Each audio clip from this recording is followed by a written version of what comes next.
Chapter 809. Under the service of the two beautiful women, Luo Nan quickly took care of his appearance. He wore a bathrobe and sat in a wheelchair. Yin Lu pushed him out of the bathroom. Actually, the wheelchair was electric, but Yin Lu was willing to push him, so Luo Nan let her. Yin Lu seized the time to give a more detailed report after arriving in a domain that was more suitable for her. The yacht will arrive at the pier of Claw Island in approximately 7 minutes. Mister, do you want to go directly to the island? Yes. Then let us help you change your clothes, mister. Oh, no need. In any case, we probably won't be able to stay. Just go directly. Yes. Yin Lu was used to these kinds of instructions. Plus, she felt that the temperature of Ban City in May was acceptable, so she didn't say anything more. As for Snake Tongue, she was even more silent than before. The kimono on her body was half wet and a bit messy, but she didn't cut a sorry figure. At least she didn't look that way on the surface. She followed the style of a traditional Ban City woman. She walked forward with small steps, reserved and humble. Who could know that there was a ball of poisonous fire rolling in her heart, but it was sealed in the ice of reason, burning in despair. Even though Luo Nan was the one who set the question, he was unable to detect any clues from Snake Tongue's tranquil expression just by looking at her from the outside.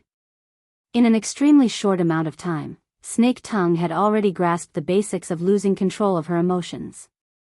She suppressed them so that they wouldn't interfere with her reason. At the same time, she continued to provide a stimulating power. Of course, as Snake Tongue completed all of this, the alter spiderweb constructed an even more complex and profound control structure in her mind.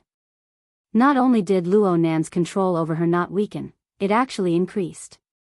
This can be considered my work, right? Truly amazing. Luo Nan didn't know if he was praising Snake Tongue or praising himself. He tilted his head to size up Snake Tongue, but in the end, he adhered to his previous plan. He didn't stimulate her further. The three entered the elevator and went to the upper deck. Yin Lu received a phone call in the elevator. It came from the cockpit of the yacht. She was a bit surprised and hung up after a few words. She leaned over and reported to Luo Nan, Mister, there are surveillance planes operating in the airspace surrounding Claw Island. They belong to the Coastal Defense Forces of Ban City. They just asked for the identification number of our yacht. It seems that they are carrying out a search mission. They also informed us that if necessary, they will board the ship for inspection. Please cooperate. Coastal Defense? Luo Nan scanned the area with his telepathic thoughts, and he more or less understood the surrounding environment. It was already late at night in Ban City. There were many clouds and stars, and the surface of the lake was dark and gloomy. It was relatively quiet. Within a radius of 10 kilometers, apart from the low hum of the yacht's motor, there were only two unnatural noises: a cruising aircraft 700 meters above the side, and a small submarine 50 meters below the surface of the lake, 7 kilometers away in a straight line. If one were to expand the scope a bit, there would be approximately 100 or so people in the northern mountain lake region. They were all military personnel armed with real guns and ammunition. They were equipped with 2 units of deep blue walkers, and they were seething with murderous intent. It has nothing to do with us.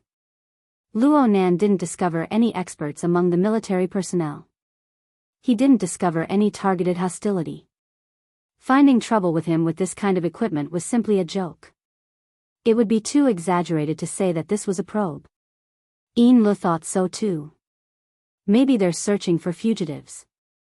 The northwest of Beishan Lake was also considered a wilderness area. There were mountains everywhere, and the terrain and people were equally complicated. In this case, it was normal for the military to intervene without the Metropolitan Police Department's permission. They can indeed board the ship for inspection. It's an official act, so it's hard for us to refuse. But it's nothing. I personally entered the country normally. Snake Tongue's identity can withstand inspection. The yacht's procedures are complete. We signed a temporary lease agreement with the Explorers Society of Ban City over at Claw Island. As for you, sir, even if you were to stand in front of them, they might not be able to discover you. What was up with Ian Lee's confidence? Was she trying to flatter him? Luo Nan was amused by her. Ian Le took the opportunity to suggest, "Sir, we can block most reconnaissance methods on the ship. But if we board the island now, we will be exposed to the enemy's surveillance. Shouldn't we wait a bit?" Wait? Luo Nan frowned. He wasn't willing to disrupt his plans, but then again, the entire day of competing with the Abyss world seemed to be outside of his plans. "Your Excellency can also help the military speed up their progress." Snake Tongue spoke unhurriedly. She lowered her eyes and brows when Luo Nan shifted his gaze over. It seemed that the words just now had nothing to do with her. Snake Tongue's current mental state was very subtle. It seemed that she had broken through something, but she was obediently restrained. Luo Nan's interest in this aspect far exceeded that of the military's search and capture operation. Oh, Snake Tongue's suggestion was indeed clever. If it really was an extremely vicious criminal, Luo Nan didn't mind helping the military out. Everyone would disperse sooner, and their hearts would be clean. Luo Nan's mind had already circled North Mountain Lake 80 to 100 times as he thought this. However, the latest news traveled a bit faster than his thoughts. Ian Le received the latest news. It was hard for her to conceal her bewilderment. "Sir, the military has informed us that they are no longer boarding the ship for inspection." "Huh? It seems that the mission has ended. They've already withdrawn." Luo Nan asked curiously, "Did they catch the criminal?" This. Luo Nan's curiosity was piqued during the time Ian Le was stuck. His mental senses had already covered the entirety of Ban City, and he had increased his resolution by a large margin. His perceptual strength was like an enormous fishing net being cast down at this moment. It was spread out like a cloud of smoke, and when it was drawn in, it grabbed an ocean's worth of information. The information covered multiple dimensions of the mental and material planes. The amount of information he received in an instant was enormous.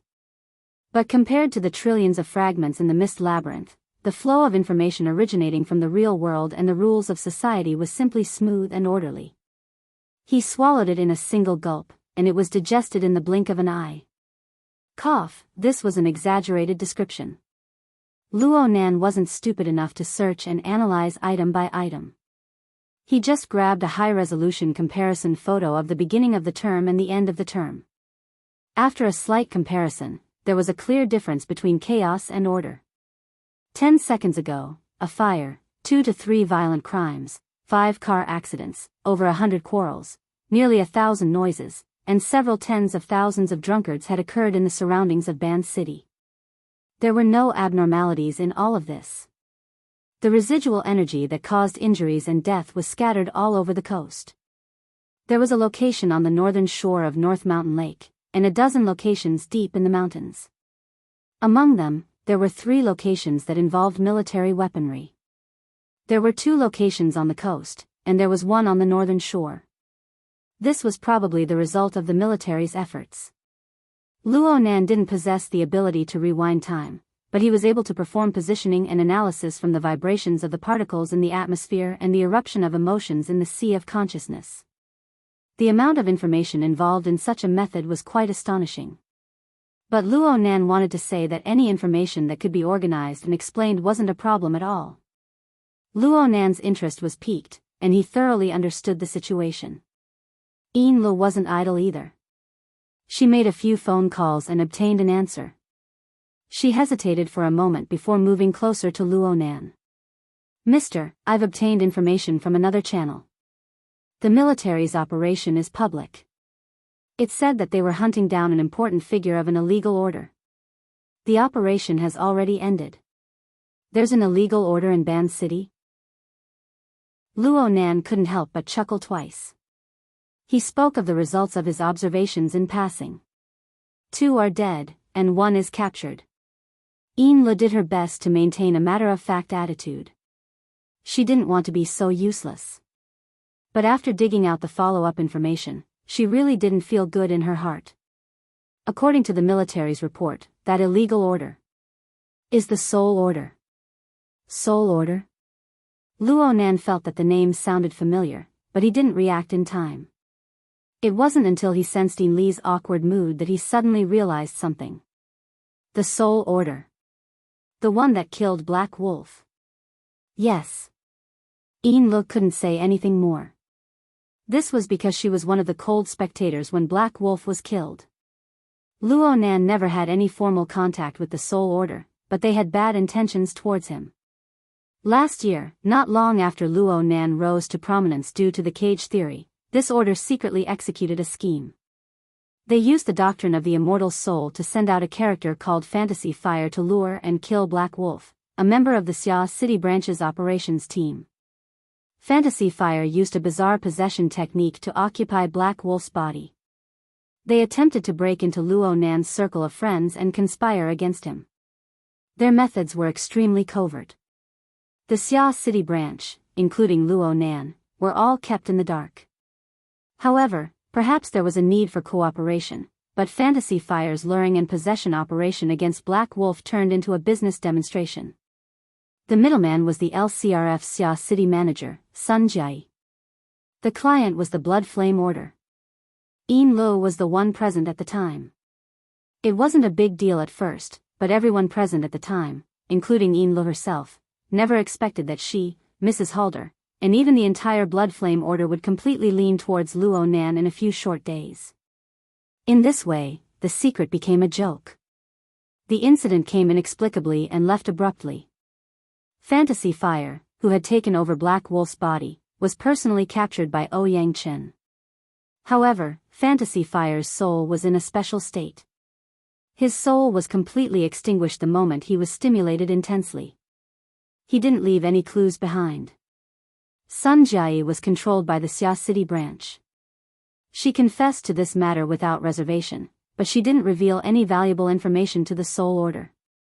She was only a middleman, and her identity was special. The LCRF and headquarters exerted quite a bit of pressure on her. She was currently under surveillance, and there was no further news for the time being. The Soul Order's conspiracy came to a screeching halt in Xia City. The Xia City branch informed the various powers of the inner world of the Soul Order's information and methods. It would have been better if they hadn't informed the Soul Order. Once the news got out, all sides made a summary and analysis, and the situation suddenly escalated. It turned out that Luo Nan wasn't the only target of the Soul Order. Many powerful and famous ability users of the inner world had become their targets. Their methods were very similar. They all attacked the outside first, and then they gradually infiltrated. In this way, there were nearly 100 innocent victims, not to mention the main target. Their goals were vague. Their motives were unclear. They attacked fiercely right from the start. This sort of order was an illegal organization. Overnight, this pheasant order, which didn't have much of a reputation, became the target of everyone's curses. Especially at the beginning of the year, they were simply the public enemy of the world. Regardless of whether it was the inner world or the secular world, news about them repeatedly appeared in the newspapers. Luo Nan paid attention to them for a few days at first, but later, he threw himself wholeheartedly into the study and research of configuration. He pondered over how to kill Gong Qi with a single thought, and he soon became desensitized. He was quite surprised when he heard the news today. They haven't been exterminated yet? The military has taken over handling it. I think that there are very few ability users left. Perhaps they're the remnants. Forget it. I don't care about them. Luo Nan had no interest in delving into the matters that had already been determined. The yacht was already docked at Claw Island's pier. He had more pressing matters to attend to. Chapter 8:10. Luo Nan refused Ian Lee and Snake Tongue's wishes to accompany him. He ascended the island by himself. The electric wheelchair traveled on the barren, flat, and hardened road. Soon, he arrived at the storage warehouse that he needed for his daily practice. Here, aside from the exoskeleton armor parts that could be replaced at any time, there were the military's energy bars, nutritional fluids, and some compound powders. They were arranged neatly in different storage bins, ready to be used at any time. Next to the storage warehouse was the Field Energy Center on Claw Island. This layout did not conform to safety regulations, but it met Luo Nan's actual needs. Right now, the energy center was equipped with a superconducting generator set. It operated tirelessly under the dual drive of wind and water. It provided an unending stream of electricity to the entire island base. It should be enough. Luo Nan compared the specific consumption of his previous practice and had a plan in mind. After all the prerequisites were met, he leaned against the back of the wheelchair and maintained a comfortable posture.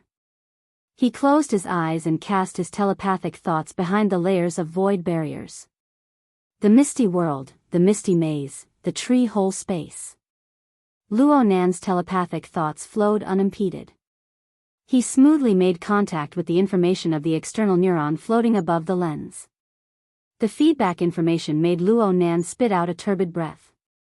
He had been wondering whether or not the signal link between the external neuron and the corresponding flying ship would be a bit more stable after a round of intimate contact had been realized. Reality was cruel. The downloading process of the offline test question library had yet to end. The careful inspection of the interface information had even been interrupted for a considerable amount of time. And this phase was precisely when the backlash of the Abyss world erupted.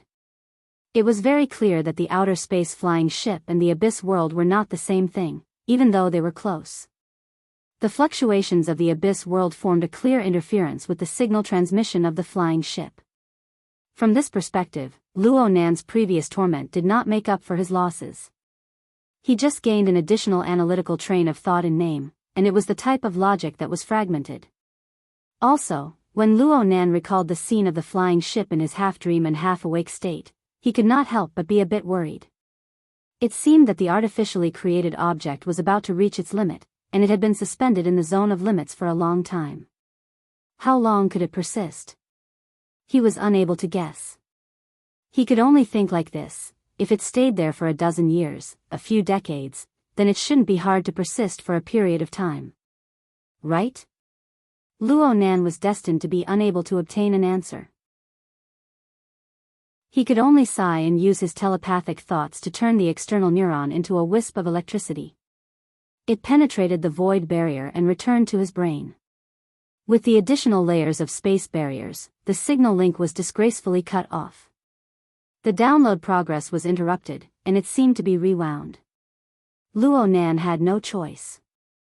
There was nothing he could do. Luo Nan adjusted his body with difficulty. The bathrobe on his body scraped against the armrest of his wheelchair, causing it to come off a bit, revealing his chest and abdomen. It was right between his chest and abdomen. It was hard to see with the naked eye, but if one touched it, one could feel a rather strange, deformed area. His skin was slightly protruding, and it did not have the feeling of his sternum and muscles. It was more like a tumor that had been embedded in it. This was the night-grade basic colonization biochemical reactor that had been implanted. In the past, the reaction furnace had only provided external cellular tissues for use in the electromagnetic muscle membrane structure. But at this moment, when Luo Nan's muscles and bones were hurting, a new and classic value was manifested.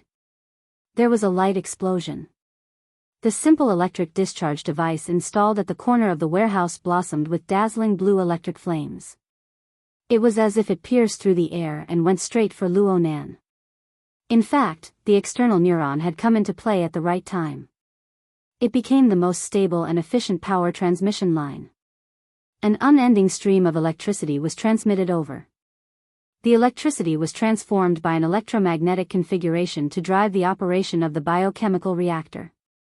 Under the stimulation of energy, Luo Nan's multipotent stem cells, which had been sealed in the incubation chamber of the furnace for a long time, began to differentiate and proliferate. They quickly formed the various tissues and cells needed by Luo Nan's wounded body. At the same time, the biochemical reactor extended out countless tentacles. They touched every area of Luo Nan's wounded body at practically the same time. They followed the long-coupled rules of the body and soul framework of the body gear and the God gear to repair the subcutaneous tissues and various internal organs. In the end, they even directly reconstructed a main artery. Under the impact of the backlash, a nearly necrotic spinal nerve completely replaced the damaged nerve cells. The replacement waste was not wasted at all. It was directly absorbed into the biochemical reactor to be processed and reused. During this time, Luo Nan constantly extracted consumables from various storage boxes. He extracted various nutrients needed for the growth of human tissues from within. Actually, different elements required different processing and absorption methods. The formulas and processing techniques were all very particular. Unfortunately, there were no finished products on Earth. Luo Nan did not have the ability to perform fine processing for the time being. He could only make do with what he had. He did not care about wasting anything. And so, a top-notch neurosurgery operation was carried out silently under the clumsy logistical support. The entire process was complex and smooth. It was as if an experienced and highly skilled medical team or engineering team was stationed within Luo Nan's body. Cutting-edge equipment. It's really infuriating. When Luo Nan opened his eyes once more, his body could be considered to be brand new. What the biochemical reactor did in a short few minutes had already formed a crushing suppression of Earth's technology. He could not help but think of an opponent of the same level. One had a biochemical reactor implanted within his body, while the other didn't. At the very least, there would be a difference of heaven and earth in their ability to continue fighting. They were not on the same level at all. Should I rejoice that the spaceship plunged into the abyss world and not someplace on Earth? Humph. There's also Li Wei. Of course Luo Nan would not forget that this equipment was something he had snatched from Li Wei's tiger's mouth. There was an 80 to 90% chance that there would be similar equipment over there. But in any case, the established facts brought him more joy. There was no benefit in thinking too much. Luo Nan just needed to know that the biochemical reactor was very useful to him now, and it would be very useful in the future. The coupling effect of Luo Nan's body and soul frame was like that of a gear set. The large wheel carried the small wheel. Even if the teeth were extremely good and the lubrication was extremely good, the small wheel would still wear and tear after a long period of operation.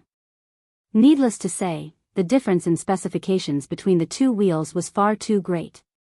Even though he normally had the soul cloak, the sandwich domain, and other similar reservoirs to adjust, the backlash damage to his body would be quite severe if he were to go all out in an emergency situation.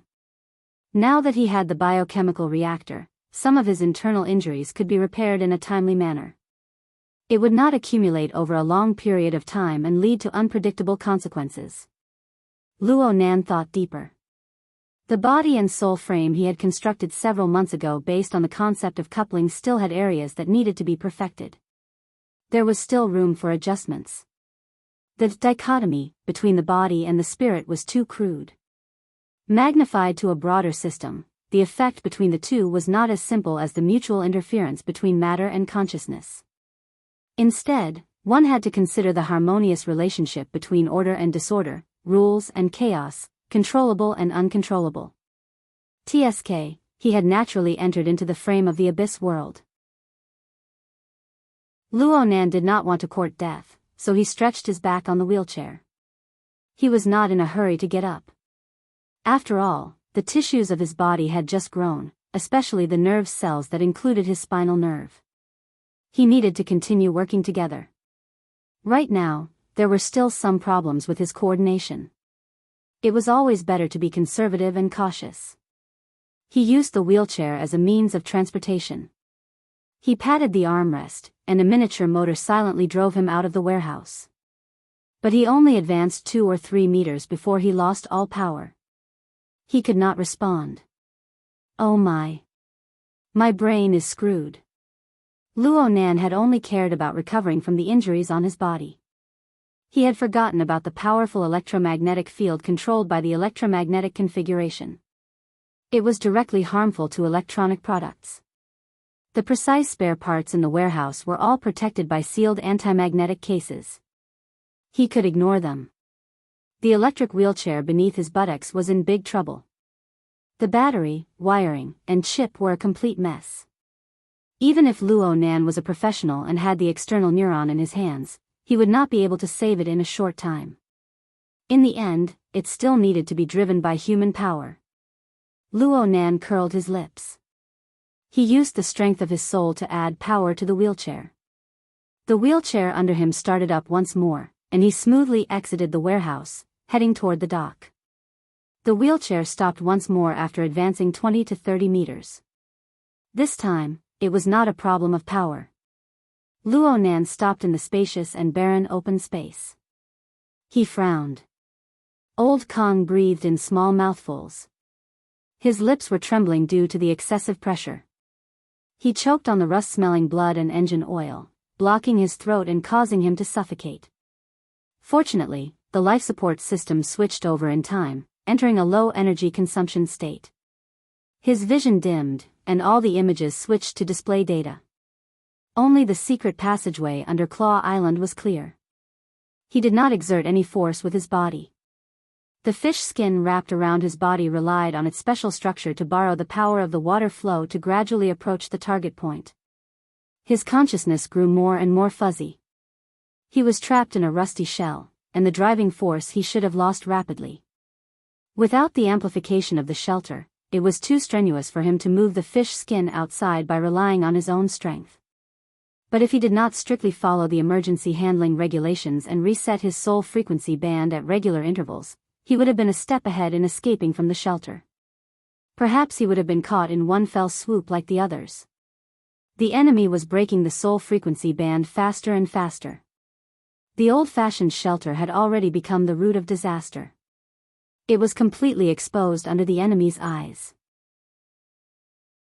The problem was that, just like the predicament he was currently in, without the augmentation of sanctuary, they, who lacked talent, would lose even the most basic ability to resist. That demon clearly had a terrifying and overwhelming advantage, but he still infiltrated layer by layer, toying with them in the palm of his hand. How could there be such a person in this world? No, he did not belong to this world. Old Kang's consciousness grew more and more chaotic. Blood seeped out of his 5 senses, 7 orifices, and pores. He twitched like an electric shock. A serious disorder had already appeared between the original human system and the modified system. Their functions and structures began to intersect and reject each other. Perhaps he was going to die. He was definitely going to die. But he had yet to rise from the well. As an old miner, he still needed to dig a few more meters. It was not because of the cold mechanical supervisor, nor was it because of the high radiation rare mineral resources. It was all for the soul, for the complete soul. At the same time that his consciousness became clear, a parameter changed on the life support system interface. There was no other notification. The fish skin and Old Kang's inner layer were in full contact, and he felt a strong corrosive burning sensation. Chapter 8:11. The stickiness of the inner layer of the fish skin increased rapidly. At first, it only stuck to the flesh and blood of the wound. But soon, the inner layer of the fish skin, which was derived from the living tissues of the mutants, had a strong reaction with his body. The two fused further until it was difficult for them to interact. Old Kong seemed to have heard some kind of high-frequency roar that was full of bloody and violent emotions. Soon, he was also influenced by this emotion. In a trance, the distance between them was blurred. He almost thought that the high-frequency roar came from his mouth. After he got the fish skin equipment, there was a simple instruction manual that stated, "The current situation is that the aberrant features preserved in the fish skin have infiltrated into Old Kang's body tissues with a special technique and formed a temporary aberrant reaction. It's like injecting a wave of adrenaline into Old Kang's body and activating new strength." This strength was not for nothing. It was accompanied by a strong rejection reaction, but it was enough to support him through the rest of the journey, if nothing unexpected happened. Those people in the wilderness really know how to play tricks. Blood continued to gush out of his mouth, but Old Kong felt that his condition was a little better. At least he could use the superiority of a city man to ridicule those who he had never met before. Of course, he was still thinking about the key parameters on the life support system interface. Old Kong had never been to Claw Island before. In fact, among the 4 members of the liaison group who crossed the ocean to Ban City, the one who had been to Claw Island had already been killed by the military. He could only stumble and fumble forward according to the route and way of passage stored in the chip. He entered the drainage system of the forward base of Claw Island from the periphery of the lake, which meant that he had reached the entrance of the secret passage. The drainage system, which had been idle for many years, had become a gathering area for the rich aquatic species of Beishan Lake. To be more precise, it was the hunting ground of a certain group of mutant fish. This was originally one of the cover of the secret passage. People who were familiar with the situation could use other methods to pass through, but Old Kong didn't have this concept. The aquatic species in the drainage system smelled the abnormal smell of blood. Some fled in all directions, and some swarmed forward. Old Kong was not afraid. He twisted his body, which was indistinguishable from a human body and a fish body, slapped and bit, and forced his way out. The battle seemed to have injected new strength into him. After forcing his way forward for hundreds of meters, he saw a thick metal gate behind the muddy water in front of him. The purpose of the gate was to prevent the large mutants from invading the forward base on Claw Island. Old Kang's destination was not the forward base, but the side passage near the metal gate. This was installed by the church members of Ban City after the base was abandoned. It could use the base's small drainage system to connect to the large drainage system at the bottom of Beishan Lake, which had already flooded the city. It was a complex and secretive safety zone. Even ability users needed special diving equipment to stay there for long periods of time. Equipped with the fish skin, Old Kong could almost achieve half of his goal as long as he entered the tunnel. Not moving. Amidst the surging mud, broken bones, and flesh at the bottom of the water, a muffled shockwave spread. Old Kong hit the entrance of the passageway. Nothing changed except that the water was more turbid. His authorization chip controlled the fish skin to transmit the signal. It had already connected with the gate of the pathway, but there was no further response. Even though Old Kong had knocked away all the mud and shells wrapped around it, it remained motionless, coldly lying in front of him. The electronic lock had failed. There seemed to be a spare mechanical lock, but the one who was familiar with this place was already dead. *T, *T. Right now, the little bit of energy and consciousness that Old Kong had left was truly not enough to solve such a complicated problem. After continuous setbacks, and also under the continuous attacks of the surrounding aquatic species, the toxicity and rejection reaction of the mutated trait finally took effect. The muddle-headed instincts of a wild beast quickly suppressed the remnants of his consciousness. He cursed loudly, but it soon turned into inarticulate hissing. He was still fighting the school of mutated fish, occasionally releasing high-frequency sound waves. The fish skin had already deeply fused with him. At this moment, Old Kong was like a big fish that had swallowed poisonous bait, struggling at the bottom of the water. His consciousness became more and more hazy. In the end, there was only one thought left. Dig forward. Dig forward. No matter what, dig forward. He gradually stopped paying attention to the fish that were attacking and biting him.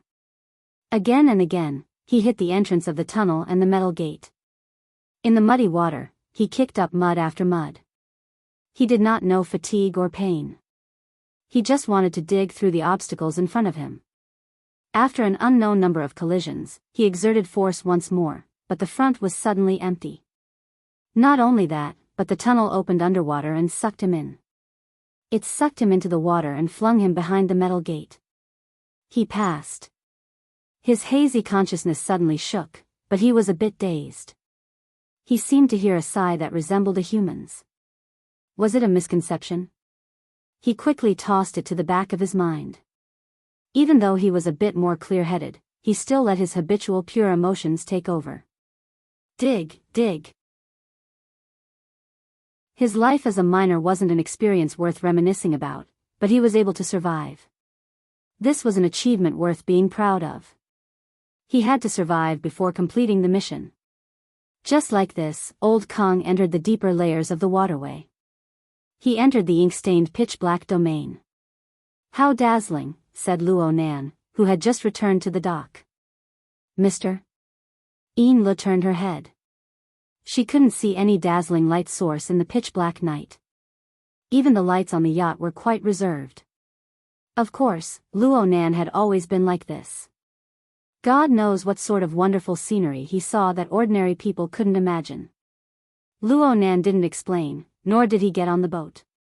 He just opened up a virtual work area on the dock. He opened up a topographic map of Ban City and its surrounding areas. His fingertips started from the location of Claw Island. He followed a special route and extended all the way to a certain point northwest of Beishan Lake. He asked Lo in snake tongue, "Where is this?" Lo recognized it with a glance. "Mister, this is the Fair Trade Market where the Days Society's processing plant is located. It's also the location of the Ban City Vagrant Exchange." "Then what about this place?" "Huh?" Lo was stumped. "What's wrong?" Lo couldn't help being astonished. "This is the Days Society's processing plant." "Did something happen here?" Luo Nan raised his eyebrows and drew a circle around the surrounding area. "It shouldn't be a problem to get here in 2 hours, right?" "Right now?" Lo subconsciously looked at her wristwatch. It was currently 8:22 in the evening in Ban City. It would be almost midnight by the time they arrived at the Fair Trade Market. She was puzzled, but she still quickly guaranteed, "There's no problem." "Do we need to contact the Days Society to go to the processing plant?" Luo Nan finally considered the problem of the sky. "Isn't it a bit late?" The nightlife of the people of Ban City is quite rich. It's very normal to socialize until midnight, or to start socializing in the middle of the night. Plus, the current situation is special. Ao Ping Rongsan shouldn't refuse. Lo brought out the level of a secretary and quickly found a reasonable reason for her boss. As for how unreasonable the reason was, she wouldn't even consider it. As for offending Ao Ping Rongsan and the Days Society, this was completely meaningless. Luo Nan thought for a bit. "Let's go take a look at the processing plant. Take a look at the equipment and the technical workers." Lo first responded yes, then she reminded him, "Mr. is going to make an appearance. It's best to take care of your image. It's fine as long as it's passable. If it really isn't possible, then we can borrow Snake Tongue's yarn of invisibility." Snake Tongue slightly bowed to the side. This could be considered a response. Lo responded again and let Snake Tongue push Luo Nan onto the yacht. She immediately contacted Ao Ping Rongsan to discuss the itinerary. Under the curtain of night, Old Hand hurriedly walked out of the assembly workshop. His head was lowered, and his already stooped body shrunk even more. His footsteps were hurried, and he was like an old monkey that had strayed from its flock. He was very impatient. He subconsciously tucked his right hand into his sleeve. The warning signal that came from afar seemed to form a high temperature like soldering iron. It made his wrist faintly ache. This kind of warning signal represented that someone had passed through the sluice gate under Claw Island and entered the secret waterway. The sensors installed in the waterway were also continuously positioning themselves and giving warnings. It could be seen from the warning signal that the fish skin was indeed made by him. However, the damage was severe, and the person who came didn't strictly follow the operating procedures. All of this made Old Hand very uneasy. Master Shou, the special agent is calling you." His apprentice rushed out from the workshop behind him and shouted. "Say I'm busy." "But, where are you going?" A majestic figure wrapped in a suit blocked in front of him. Okura Rongsan happened to come to this side of the workshop and blocked the person. Old Hand's eyelids twitched. "Io, special agent, hello." Okura Rongsan didn't want to lower himself to his level. He simply said, "The bidder is here to inspect the situation. I need you and I to receive them together. They will arrive in 2 hours." Old Hand blurted out, "Which idiot is coming at this time?" Okura Rongsan glanced at him coldly. For most people, this scar-faced man who used to be the charge leader had a ghost-like murderous aura. However, Old Hand stared back without showing any weakness. An ugly face could be used as capital. He had seen mutant beasts that were 10 times uglier and 100 times stronger in the wilderness. Didn't they all survive? In this factory, Old Hand really wasn't afraid of anyone. He had skills, apprentices, and savings. At the very least, he was 75 years old. For the old man in the wilderness who was suffering from old injuries, it was enough. Could this bunch of Japanese eat him? In the end, Okira Rongsan didn't do anything to him. He patiently explained, "This customer is the most likely partner of the employee stock ownership plan you proposed. The other party needs to understand the factory's equipment, personnel, and technical situation. As the workshop supervisor, you are the most suitable person to receive them."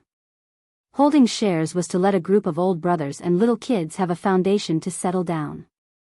However, now that danger had suddenly arisen, he didn't have the mood to socialize. Old Hand stiffened his old face and replied stiffly, "My stomach hurts. I want to shit. The Labor Protection Department has gastrointestinal medicine. You have 20 minutes to solve it." Chapter 8:12. About an hour and a half later, Old Hand finally saw the legendary Big Idiot, oh no, the big customer. At this time, Old Hand's heart was already burning with anger. Damn it, it was said that the other side had arrived early. Making people wait for an hour and a half in the middle of the night, Old Hand thought that he was a very ostentatious person. But unexpectedly, only 2 people came down from the luxury yacht that sailed into the dock, and one was disabled. He was pushed down in a wheelchair. It was a man and a woman. The man sat in a wheelchair and looked relatively young, but his specific age couldn't be seen. The woman looked like a white-boned spirit secretary, and she had a professional and cold demeanor. But in the eyes of Old Hand, this woman was the kind of hypocritical slut. Intentionally or unintentionally, she kept an intimate distance from the man in the wheelchair, as if she was afraid that others wouldn't know. Okira Rongsan didn't have the cold look he had in the factory, and the lines on his ugly face softened a little. He brought the factory's management and went forward to welcome them. Old Hand followed behind the welcoming team with a straight face, listening to those people's greetings. The man in the wheelchair didn't say much. He only said that his surname was Imo, and it was mainly the female secretary whose surname was Een who spoke. Listening to their background, it seemed that they were also important figures of a certain order, but they weren't from Ban City, but from D City, which was far away. This time, they came to Ban City mainly to make some investments. It sounded quite reliable. After all, they were both in the Pacific Ocean, and the raw and semi-processed products of aquatic mutants on both sides had competition and complementation, so the market was still relatively popular. And the Castle Consortium that Secretary Een mentioned had some brands under it. Even a relatively closed old guy like Old Hand had heard of it. It was a very powerful high-end sports brand, and it matched the main product line of the processing plant. Old Hand had to admit that if it was another time and a different situation, he would be very tempted. But now, the signal from the secret waterway of the old city was constantly approaching, and it made him upset. The speed of the other side was getting slower and slower, and it took a lot longer than expected. Was there a problem? If Old Hand was free now, he would definitely rush into the Beishan Lake to carefully investigate, or to provide support. How could he be like now, wasting time with these capitalists? Especially when he heard Ao Ping and Rongsan's suggestion to find a place to have a drink, the veteran's lungs were about to explode. At this moment, the man in the wheelchair, who was only grunting in response, opened his mouth. "We're here tonight because we want to get the right impression of our investment target. I hope that the equipment and technical staff in the factory are in good condition. It's getting late now. Let's go to the factory and discuss on the spot." The other party's meaning was somewhat vague, but his will was very firm, so Ao Rongsan naturally would not refuse. Fortunately, among the crowd, the anger in Veteran's heart was slightly suppressed. The welcoming convoy at the pier quickly turned around and left in a grandiose manner. The veteran and the big client were not in the same car. He didn't know how they communicated with Ao Ping and Rongsan. He could only hold his wrist and force himself to believe that the man in the wheelchair kept his word. The situation seemed to be slowly improving from the worst. The Ping trade market was not the central CBD. The nightlife was not that rich. At 10:00 in the evening, the trading center and most of the shops were closed. The location of the day's processing factory was also relatively remote. The journey was smooth, and they returned to the factory in about 10 minutes. The two sides should have communicated again in the car. After getting off the car, Ao Ping and Rong Sen dismissed the irrelevant people. Only the production and financial supervisors, as well as the veteran, the senior technical staff, followed them. The group went straight into the factory and took a detour along the tour route. The production supervisor probably remembered the words of the man in the wheelchair. When introducing, he specifically said, "The factory's production line is reliable equipment that has been verified for many years. We have also been doing orderly updates, and the state is very good. From raw material processing to rough processing, it has achieved automation. There are many types of deformed materials, such as bones, wood, fur, and even flesh. It is difficult to subdivide and coordinate the large and small categories. It is rare to see a similar processing factory like ours." Idiot, that's because the equipment is old and only goes for the low end. The veteran criticized in his heart. This production supervisor was an old member of the day's church. His level was really average. Usually, they almost made him a figurehead. The good thing was that he was relatively peaceful.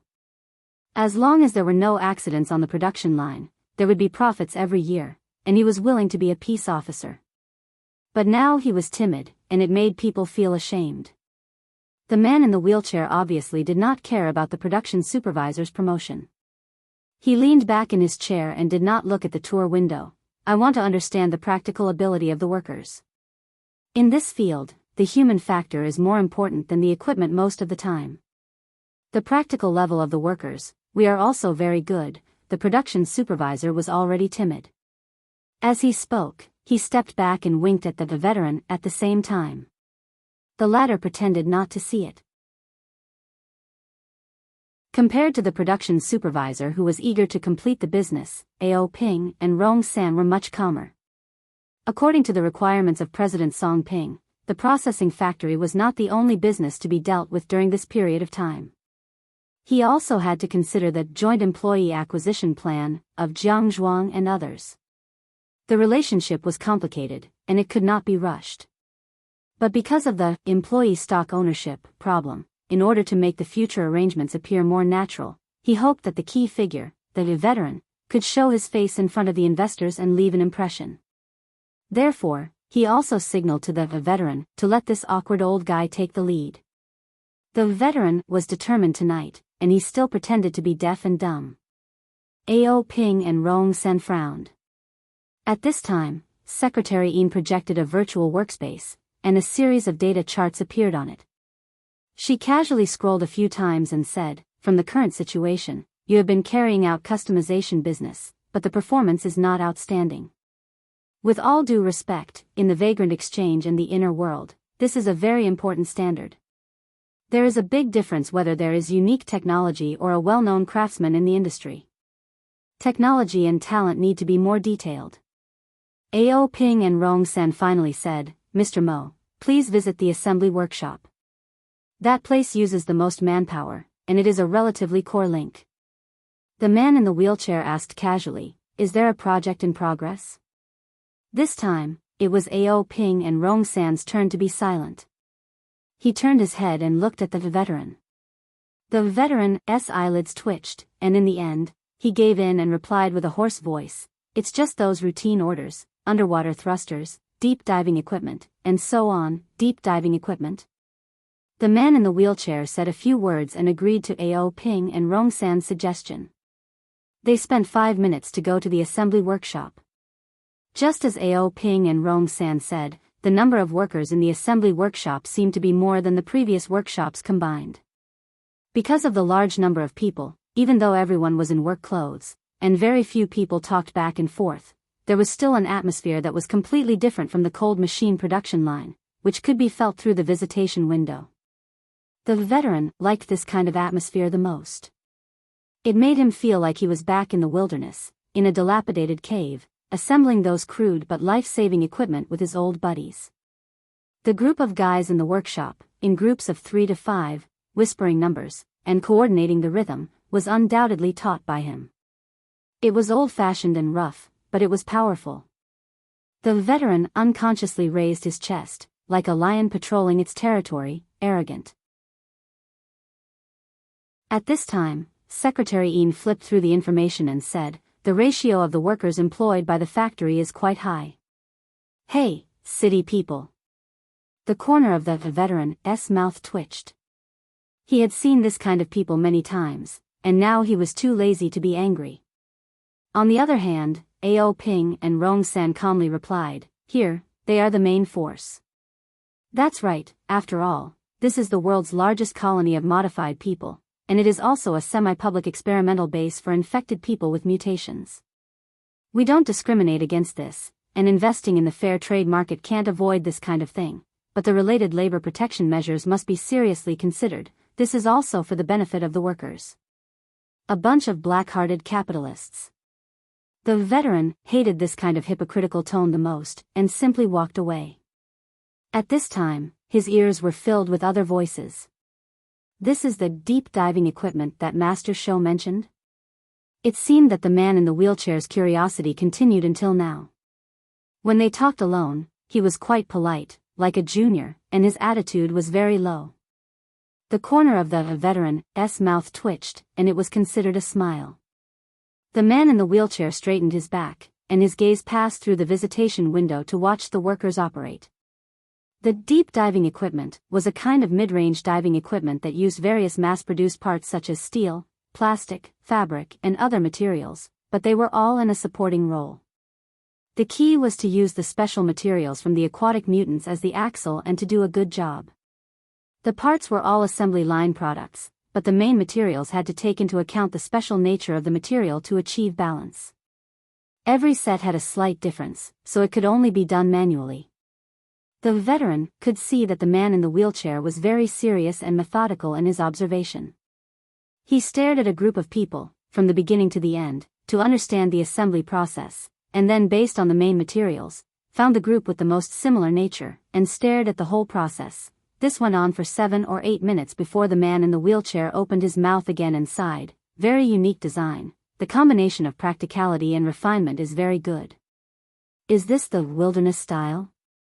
"It's not even that good." The veteran was immune to this kind of superficial praise. "The molding strip on the back, the wear rate is still high."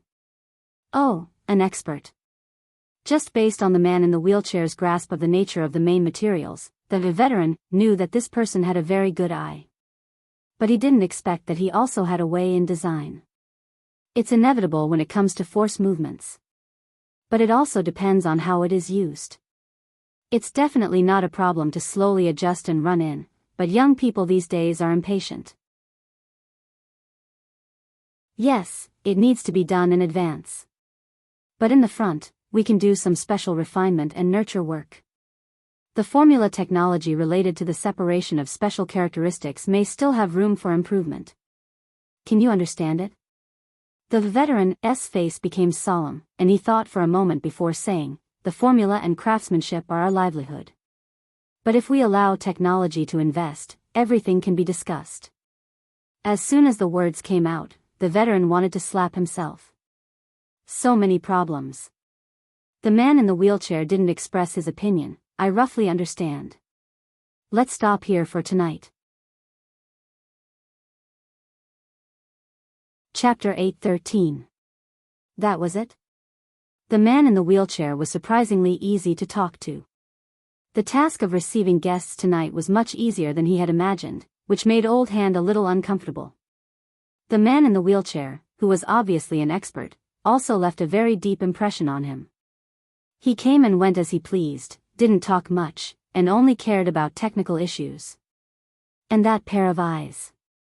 He didn't think much of it at the time, but now that he thought about it, it was like a mirror, very transparent, and could reflect some things. He was definitely a capable person, and it wasn't good to cooperate with this kind of person. The other side didn't seem to be too interested, so he could only take it one step at a time. After sending off the man in the wheelchair, Old Hand used the excuse of not having enough energy and asked for a leave from Okran Rongsan. He returned to his little nest, quickly equipped himself, and snuck out of the peace trade market through a secret route that he had already planned. After making a small detour, he returned to Beishan Lake. The Peace Trade Market was located on the northeast shore of Beishan Lake, which was next to the Misty Mountain Range. If one were to go further into the land, it would be the publicly recognized wilderness. The crust of the islands was relatively brittle, and from time to time, there would be volcanic earthquakes, which made the wilderness particularly restless. In addition to the terrestrial species that appeared in the forest, the aquatic species at the bottom of Beishan Lake were also quite irritable. Every year, the Peace Trade Market hunted a large number of mutants for raw materials processing, but at the same time, a large number of human lives were thrown into the mountains and lakes. Of course, the so-called human lives had to be discounted in the eyes of some people. The topic that Secretary Een and Okaran Rongsan had discussed was the key. Why did the vagrant tribe of Old Hand come to Ban City? It was because they had suffered from a relatively serious mutant infection, and the tribe couldn't hold on any longer. If they wanted to receive the so-called humanitarian aid from the Star Alliance Committee, the condition was that they had to go to a designated place, sign an agreement, and voluntarily become the relevant living research material. That was the place that Ban City's Peace Trade Market was. On the northeast shore of Beishan Lake, there were dozens of public and private laboratories of all sizes, all of which were doing this kind of work. Every year, a large amount of research funds were invested into it. As for the trade market with the vagrant exchange under the sign of the Equal Trade Promotion Association, it was nothing more than the careful and meticulous government merchants of Ban City arranging for the continuous flow of experimental subjects to make a living.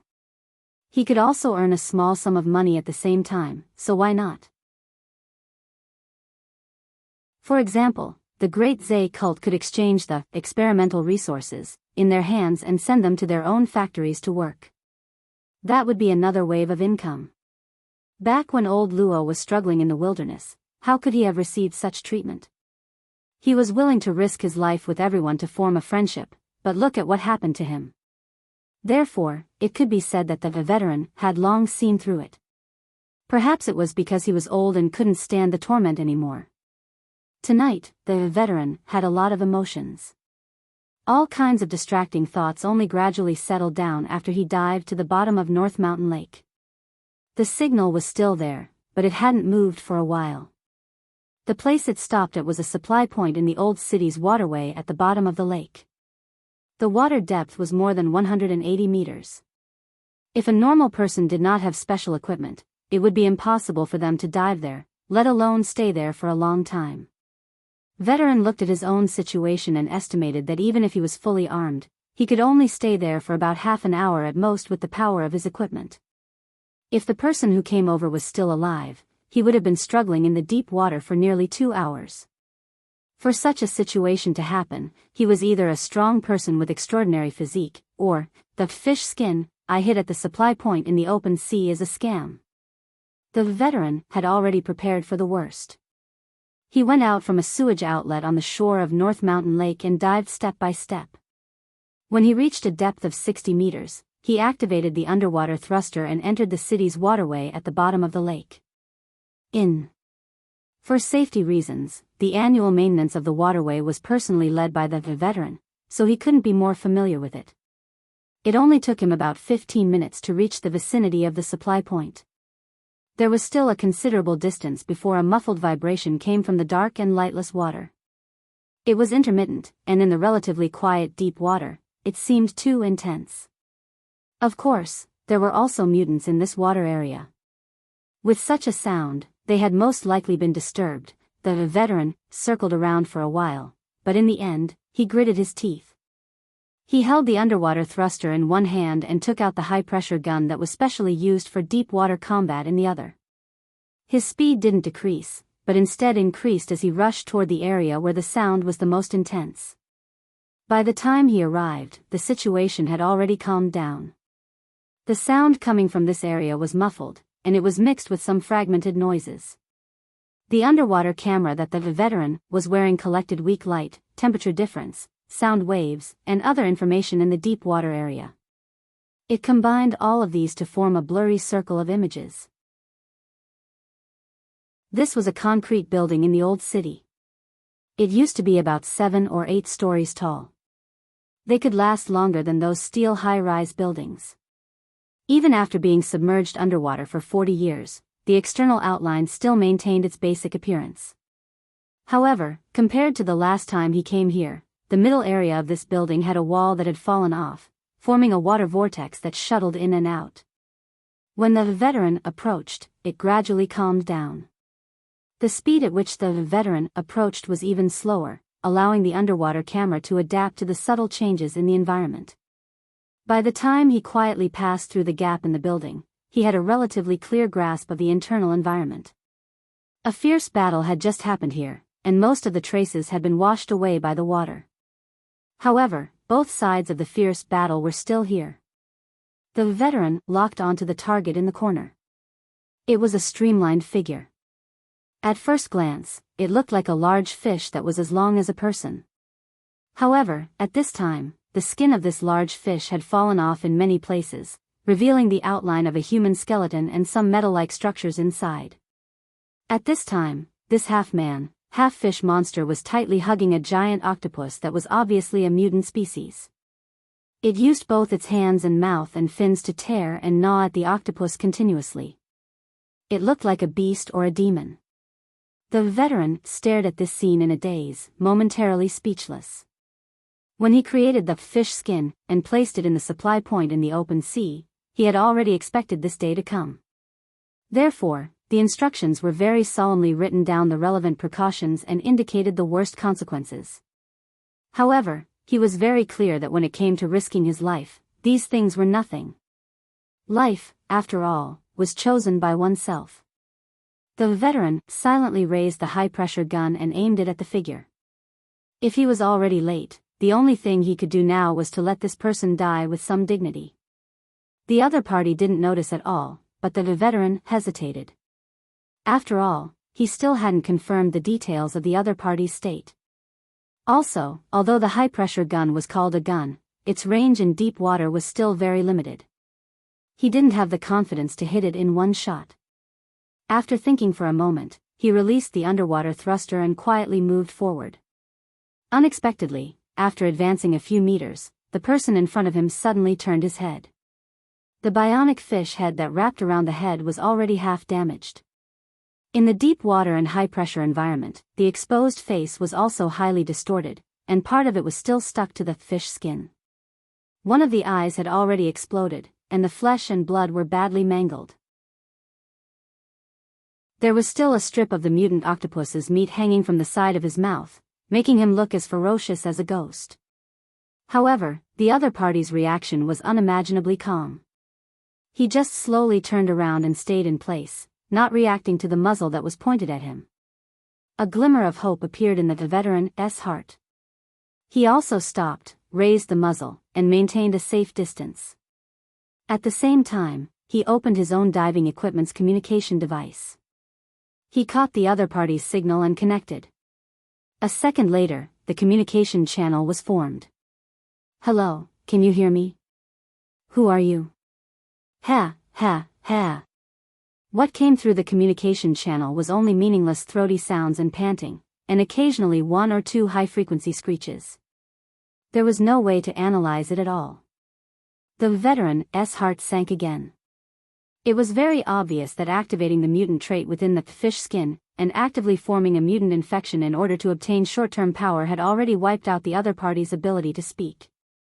The veteran tried to send a text message, but there was also no response for a long time. This was normal. The mutant infection had already destroyed the other party's nervous system, and his brain function had already changed. It was already quite amazing that the other party could still maintain a relatively clear mind after such a long time. And perhaps this was all he could do. The veteran wanted to slap himself in the face again. This is the good thing you created. Wait a minute, there's still a way, the kind that is often used in educational activities. The veteran tried his best to calm his breathing, concentrate, and use his pitifully weak soul power to sketch out a certain special structure. According to the church's philosophy, one flower cannot grow into spring, and one tree cannot grow into a forest. Ordinary people without talent could only rely on collective cooperation to survive a great calamity that could come at any time. Only then would they be able to build a shelter for themselves and their fellow believers, huddling together for warmth. The veteran himself did not have the ability to realize telepathic communication, but if the other party was really a member of the church, the water rippled, and the mutant octopus that had already been torn into pieces smashed over. The veteran was startled, and he subconsciously raised the high-pressure gun again. He quickly came to a realization. With the structure of a mollusk, and the fact that he was nearly 200 meters underwater, it was impossible for him to cause any damage.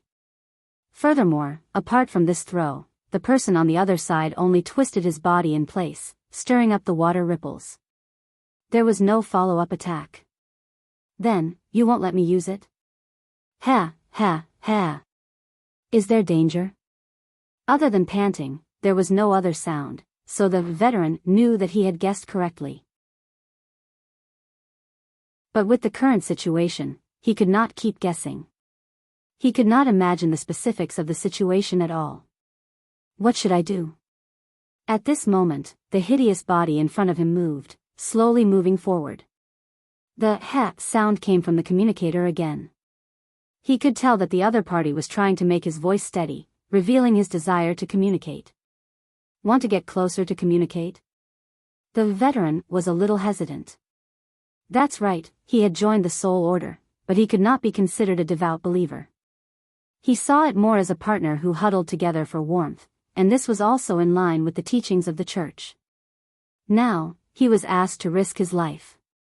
Bah, a man in the wilderness had all sorts of bad habits, except for one, and that was never a coward. The veteran forcibly stabilized his body and watched as the other party approached bit by bit. He also watched as the other party used chaotic and even ridiculous movements to make all sorts of signals. It was very difficult to understand, but the veteran was shrewd and ruthless at this moment. He remembered the experience of learning the sanctuary technique when he first joined the church. Recalling the scene at that time, he freed a hand and stretched it forward. Just like that, he touched the body in front of him that was neither a human nor a fish. The cold and slippery touch was faintly discernible through the diving suit. However, apart from the simple and crude touch, he also felt a little bit of warmth. It did not belong to the cold and gloomy lake water, but to another world of nothingness. It turned into a warm light and slowly traced a trajectory.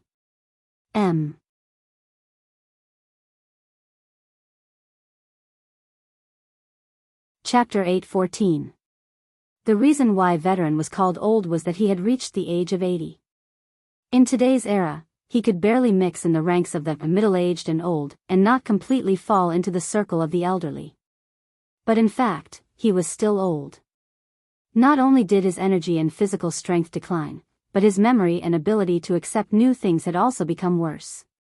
It was even more impossible to improve what he wasn't good at before. The mental aspect and soul power had always been his weakness, and it was even more impossible for him to make sudden progress. The warm light from the mental aspect outlined the structure of the trajectory. It didn't seem complicated, but there was a certain requirement for accuracy. And since it was a cooperation, he had to find the right rhythm. Space and time, the multidimensional precision challenge was very unfriendly to veteran, and it greatly slowed down his learning progress. Once, twice, 10 times, 20 times. Gradually, counting became meaningless. More accurate, more accurate. Veteran didn't know how long the other person could persist, but when even his own attention began to be exhausted, the other person's state could be imagined. The more it was at this time, the more he couldn't rush. It was such a simple principle, but it was too difficult to do it. Unknowingly, under the diving suit, he was already covered in sweat. Even with the interference of buoyancy and water pressure at the front of his palm, the weight seemed to be increasing. He knew that it was the weight of death. The situation was getting worse. After a series of failures, the light trajectory of the other person's demonstration also had problems. Even a veteran, who was a semi-amateur, could tell that Meng Chao was right. The details were off, the structure was unstable, and the function was not formed. At first, there would be 1 or 2 problems in 10 attempts, then 3 or 4 times, and then half and half. Veteran really wanted to shout at the other person, if the F*King shelter can't be built, then it won't work. It's better to find a random god and worship it. Besides, isn't there a design? My ability to read pictures is top-notch. What's the point of doing this mysterious oral teaching? But all the emotions and distracting thoughts settled in front of the other person's seemingly endless demonstration over and over again. Veteran sighed and laughed. Fine, I'll accompany you until I die. I still have this bit of patience. If I can't learn it in the end, go over there and curse me. What he got in response was a breathless silence, another demonstration. But since he had spoken, the veteran had completely let go. He was no longer stubborn. Instead, he supported the person opposite him and searched for a more stable and comfortable position in the sunken building. He leaned against the mottled concrete wall and let his old bones recover. I'm not distracted. I'm just suffocating to death and need a breather. Old people don't use their muscles and bones as their strength. Being able to retract and release them freely is the best condition. Don't blame me. I've been a good teacher all these years, and I can't stop talking. The more I talk, the more spirited I become, and the more excited I become. Just don't let me disturb you. Come, let's continue. The boring study began again, and the mouth of the veteran never stopped. It was like a small wave on Bayshon Lake, washing away or at least diluting the taste of despair inside and outside. Time ticked by. Well, you did pretty well this time. I was just a little bit off. Let's continue. You came to find me. Have we met before? After spending so much time together, I do feel a little familiar. You came to find me because you trust me, old show. Don't worry, I may not be as stubborn as you. I'm a little worse in terms of teaching and methods, but my mouth is tight, and I know the word benevolence and righteousness. This time, after learning it, I'll definitely find a trustworthy child to pass it on. Oh, just a little bit off again. Hey. Don't be distracted. Oh, you choked. Come, let me pat you. At least half of your bones have been replaced with steel. Speaking of which, you should be one of the people who came to preach before. I have some impression of you. Forget it, let's not stray from the topic. Let me tell you, there are a lot of good boys and girls in our group. They were all trained in the wilderness. Back then, I followed old Luo for a while, and they were also arrogant. Your shelter, it's us. This doctrine is quite good, and we all like it.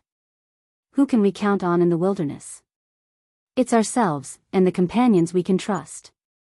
With this shelter, the originally illusory things can be quantified, and the efficiency has increased. It's quite good. This is quite similar to what Little Boo said back then. She's a good girl, but good people don't live long. We believe you just because you preach. Do you really think you can spout lotus flowers? In the end, I still feel that it's kind and suitable. It's really suitable, you know? I also used the shelters method to create a purification and tempering method. It's specially used to separate out the mutated characteristics and forge equipment. Here, it's the one you're wearing. It's good, right? It's just that the after effects are too great. Look at you, I'll have to think about how to improve it later. You can't be a guinea pig for nothing.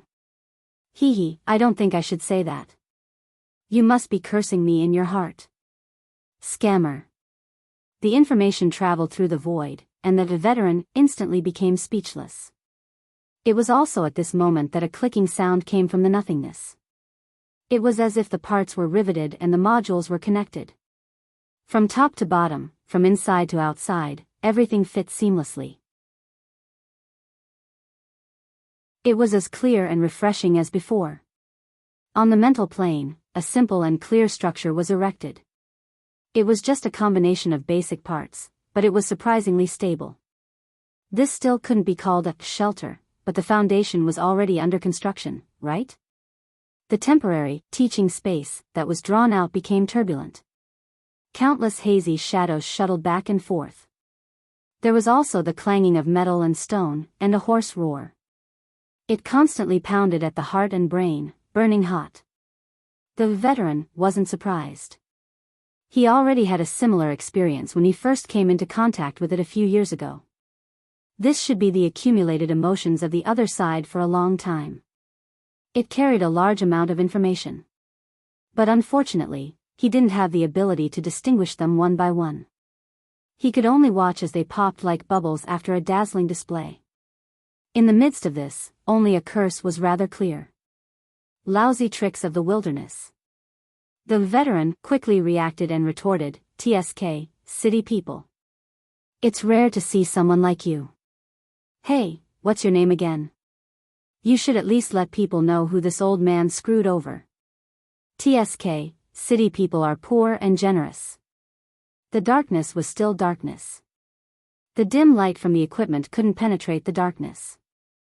The surrounding material environment didn't change at all, but the veteran could see a weak and stubborn radiance extinguish. Half of the support of the nothingness world disappeared. The foundation that had just been erected collapsed, collapsing without a trace. This old acquaintance, who he might have seen before, but he couldn't recognize, had died in the end. The veteran couldn't do anything. He could only be certain that Luo Nan had already memorized the construction drawings of the new shelter in his mind. There wasn't a single mistake. When the color of the sky brightened, Lu carried a tray of food and quietly arrived outside Luo Nan's bedroom. Snake Tongue was kneeling there in silence. Her posture was refined and steady. It was as if she could maintain this posture forever. She wouldn't feel any fatigue or slack off. After returning last night, Luo Nan had forgotten to return the veil of invisibility to her. So today Snake Tongue appeared in front of others with her original appearance. She had an extremely similar silhouette, but with just a few additions and subtractions. There was a gloomy and cold air that was rarely seen in the Northmont snow drawings. It was hidden in the tips of her brows and the corners of her eyes, causing the surrounding air pressure to drop a bit. Only then did Lo remember that this was a powerful B-rank power known for being sinister and mysterious. Even though she had the Blood Flame Order behind her back and had gained many benefits recently, she still wasn't Snake Tongue's opponent. However, Lo couldn't help but feel a bit of a conquering delight when she saw such a powerful character acting humble and small. She was like this, yet the person in the room was actually able to face her with indifference. She really didn't know what kind of structure his brain had. 100 thoughts spun in her mind, but her face was calm and without a ripple. She spoke in a businesslike manner, "Is Mr. inside? He didn't sleep all night. He's probably still drawing." La hesitated for a moment, but she still walked forward. Snake Tongue opened the lattice wooden door at the right time and invited her inside. Luo Nan was still dressed as Boss Missouri from last night in the bedroom. His belt was still untied, and the effect of the veil of invisibility was still there. He sat upright on the tatami, holding an electronic pen in his hand as he faced the virtual work area in front of him. One could see that his eyes were densely bloodshot, and he looked quite tired. His hands didn't make any substantial movements, but he kept on drawing in a small area. It looked like he was a bit excited. But overall, he was just staring blankly. Since she came in, Lu called out softly, "Mister, would you like to have some breakfast?" "Just put it there." Luo Nan responded quite quickly. He clearly wasn't focused or daydreaming. Instead, he was in a state of being overrun with distracting thoughts. Lu could only obey. She and Snake Tongue, who had followed her in, laid out the plates. During this time, she couldn't help but let her gaze drift towards the work area. All she saw were hazy and chaotic lines and blocks of color. It was like a sea, but it wasn't a sea. The general structure was a bit familiar. Right when she was guessing, she suddenly heard Luo Nan's command, "Go find out about the matter of technology investment." Lu was stunned for half a second. Only then did she remember that the so-called technology investment was something that the awkward old man mentioned last night. She didn't think that Luo Nan would actually take it to heart. "Yes. I'll contact Ao Pingrong and Rong San right now. Or I can directly contact that person." Veteran. "Ah, yes, the old hand." Luo Nan continued to stare at the work area. He didn't even turn his head. Also, organize a copy of the Soul Order's information and give it to me. Yes. That's right. There's also the Deep Blue World. Earth's current development of the Deep Blue World aside from the research projects of the Deep Blue Platform. For example, minerals and the like. Lu was a bit stupefied. She knew about the Deep Blue World, but this place was only known to people in recent years when the Deep Blue Walkers entered the military. Whether it was the mortal world or the inner world, they knew very little information about this place. The Blood Flame Order didn't have any relevant reserves. Plus, the span of these three commands was a bit large. She was completely unable to grasp the connection between them. Chapter 8:15. Lu was unable to grasp Luo Nan's train of thought by relying purely on her imagination. She didn't dare to ask any more questions. Suppressing the doubts in her heart, she got up and prepared to do her work. But Luo Nan called out to her at this time, "Hold on. Help me take a look." Luo Nan pointed at the work area. "How do you feel?" It's like the sea, but it's not the sea."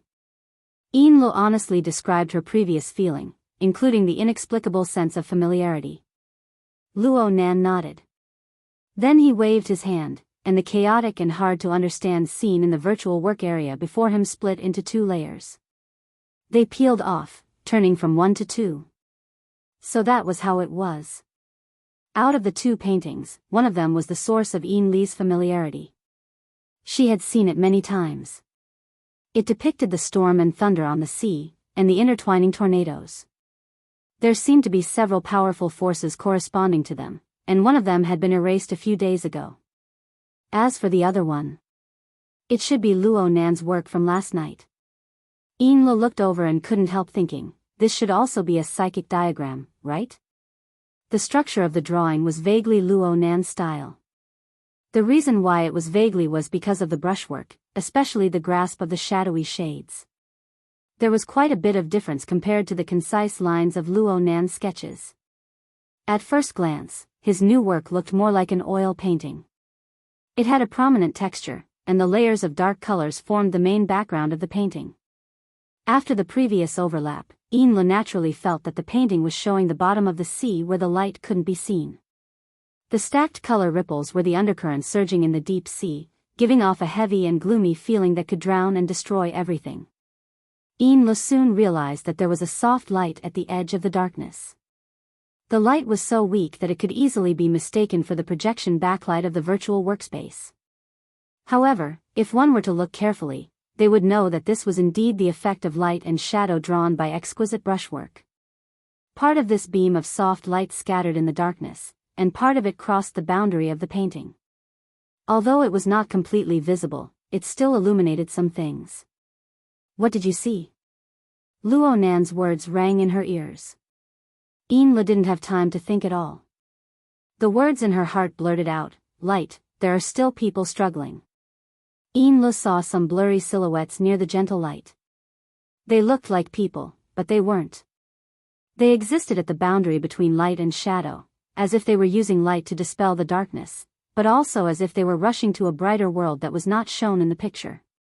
The exposed limbs and face were distorted in the light, but the first impression that they gave Lu wasn't ugly. On the contrary, there was a certain tension, which was why she described them as struggling. Afterwards, he forced himself to speak a few opinions, and Luo Nan finally gave a slight nod in return. Lu naturally assumed that Snake Tongue would also be asked next. She shifted her gaze, but Snake Tongue didn't respond at all. "I asked her last night. What she said was similar to what you said, nothing new."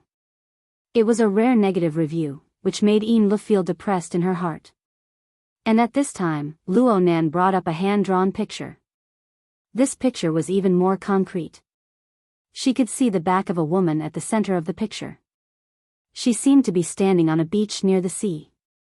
Far away was the exposed silhouette of the upper hull of a ship on the curved surface of the sea. Lu had just come back from the pier of Ban City the day before yesterday. With a glance, she was able to recognize the scattered architectural lines, especially the silhouette of the wing on the high platform. It was no different from the luxurious private business jet parked on the jadeite light. Oh, she seemed to have found another reason why Luo Nan paid special attention to the jadeite light. She heard Luo Nan murmur, "I didn't draw it wrong, but there are still links missing in the middle. Too many links are missing. I can't put them together. It's the same even if I add this." Lu immediately imitated snake tongue and lowered her head. This was definitely not a field she should meddle in. Reality proved that in certain fields, the method of gathering the masses for mutual benefit was unworkable. Lu and Snake Tongue withdrew one after the other, leaving Luo Nan alone. He quietly gazed at the three psychic pictures, watching them come together from time to time, piecing together a few seemingly right, yet actually wrong, fragmented illusions. Was he in too much of a hurry? Luo Nan rubbed the space between his eyebrows, allowing his swollen and aching eyes to ease a bit. Last night, the victim possessed an intense consciousness of a minor. The struggle of the final stages of his life had given Luo Nan quite a bit of inspiration. Luo Nan's telepathy followed the minor from beginning to end. At first, it was because the minor had wrapped himself in fish skin and was moving stealthily at the bottom of the lake. He was actually able to hide from Luo Nan's perception. If the hidden door to the sewage sewer hadn't been damaged and caused a commotion, Luo Nan would have been completely unaware. Later on, Luo Nan found it strange that there was such a stubborn and unyielding character in such a notorious and illegal order. Then again, the source of the damage to the hidden door was Luo Nan.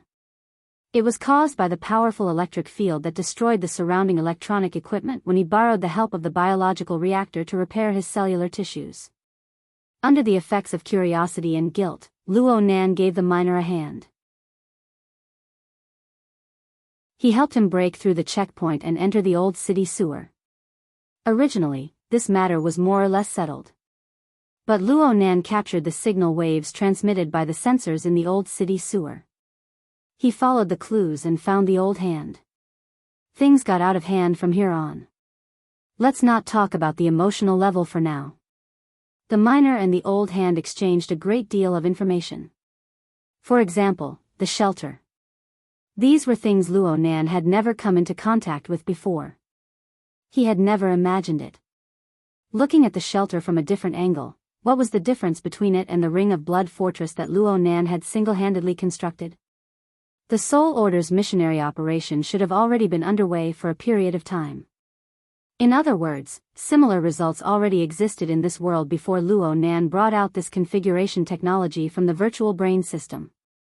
Such high-end technology hadn't even caused a ripple before. It was clearly abnormal.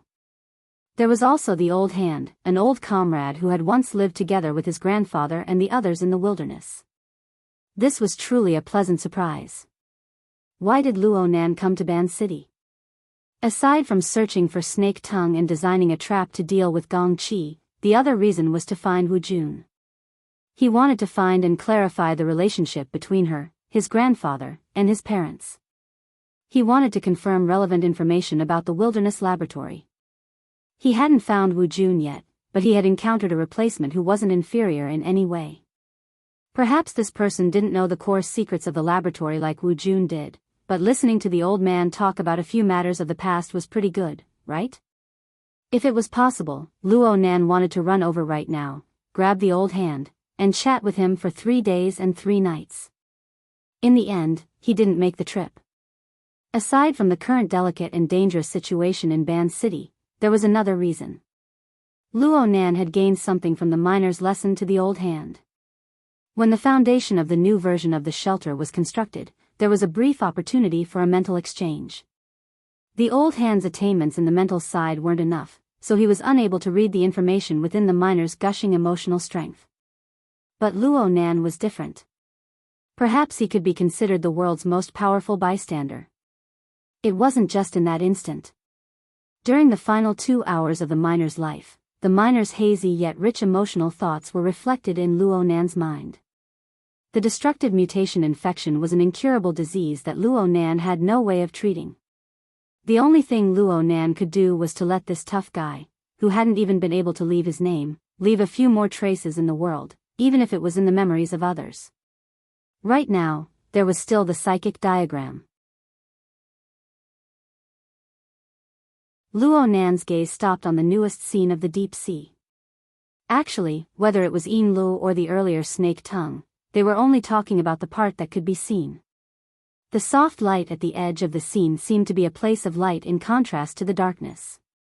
But in the miner's memories, it was also a place where powerful radiation wreaked havoc. It was a deep-sea furnace that was doomsday-like.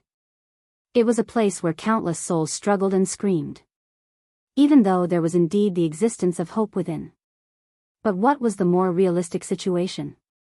Luo Nan only had the miner's fragmented memories. They were scattered and shapeless. Therefore, he needed the support of other information. Therefore, he wanted to use the psychic diagram to forcefully surmount the barrier of knowledge and extract the most core answers.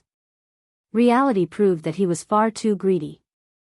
There were far too many missing links in the middle, so much so that the psychic diagram itself was showing a tendency to be edge-shaped. Mr. Bai had once told him that he couldn't force this type of psychic result. Otherwise, his consciousness might fall into nothingness.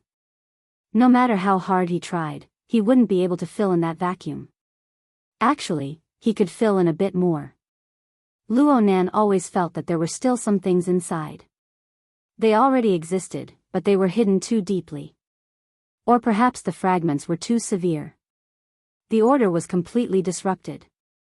If he could capture a clue to order within the chaos. Luo Nan subconsciously put pen to paper on the virtual work area. He suddenly came back to his senses a few seconds later and looked at the work area. There wasn't any clue on top of the work area. Instead, it was the outline of some world's periphery. Luo Nan's pen technique had probably improved again. A few strokes were already enough to form the appearance of an abyss. It was to the extent that the light in the work area was clearly warped, flickering indefinitely. Sigh. It's best if I don't court death right now. Luo Nan broke out in a cold sweat from shock. He felt weak for a time, so he simply fell back and gasped for air on the tatami. The angle of the light that came through the porthole was leaning to the west. He had unwittingly stayed on the yacht for nearly a day. Things were clearly progressing, but what was with this feeling of not making any progress? A notification from the external neuron vibrated within his brain while he was in a daze. Offline test question database download complete. Luo Nan suddenly sat up. This was much slower than he had expected, but it was still a success in the end. His consciousness immediately moved towards the tree-hole space within the mist maze. He was probably affected by the unforeseen event just now, but he was actually a bit nervous when he cut in. He always felt that the enormous power of the abyss world from the depths of the whistling and rushing sandstorm could crush over at any time. In the past, he felt that it was too far, too chaotic, too ethereal. But now he began to worry about the problem of gravity.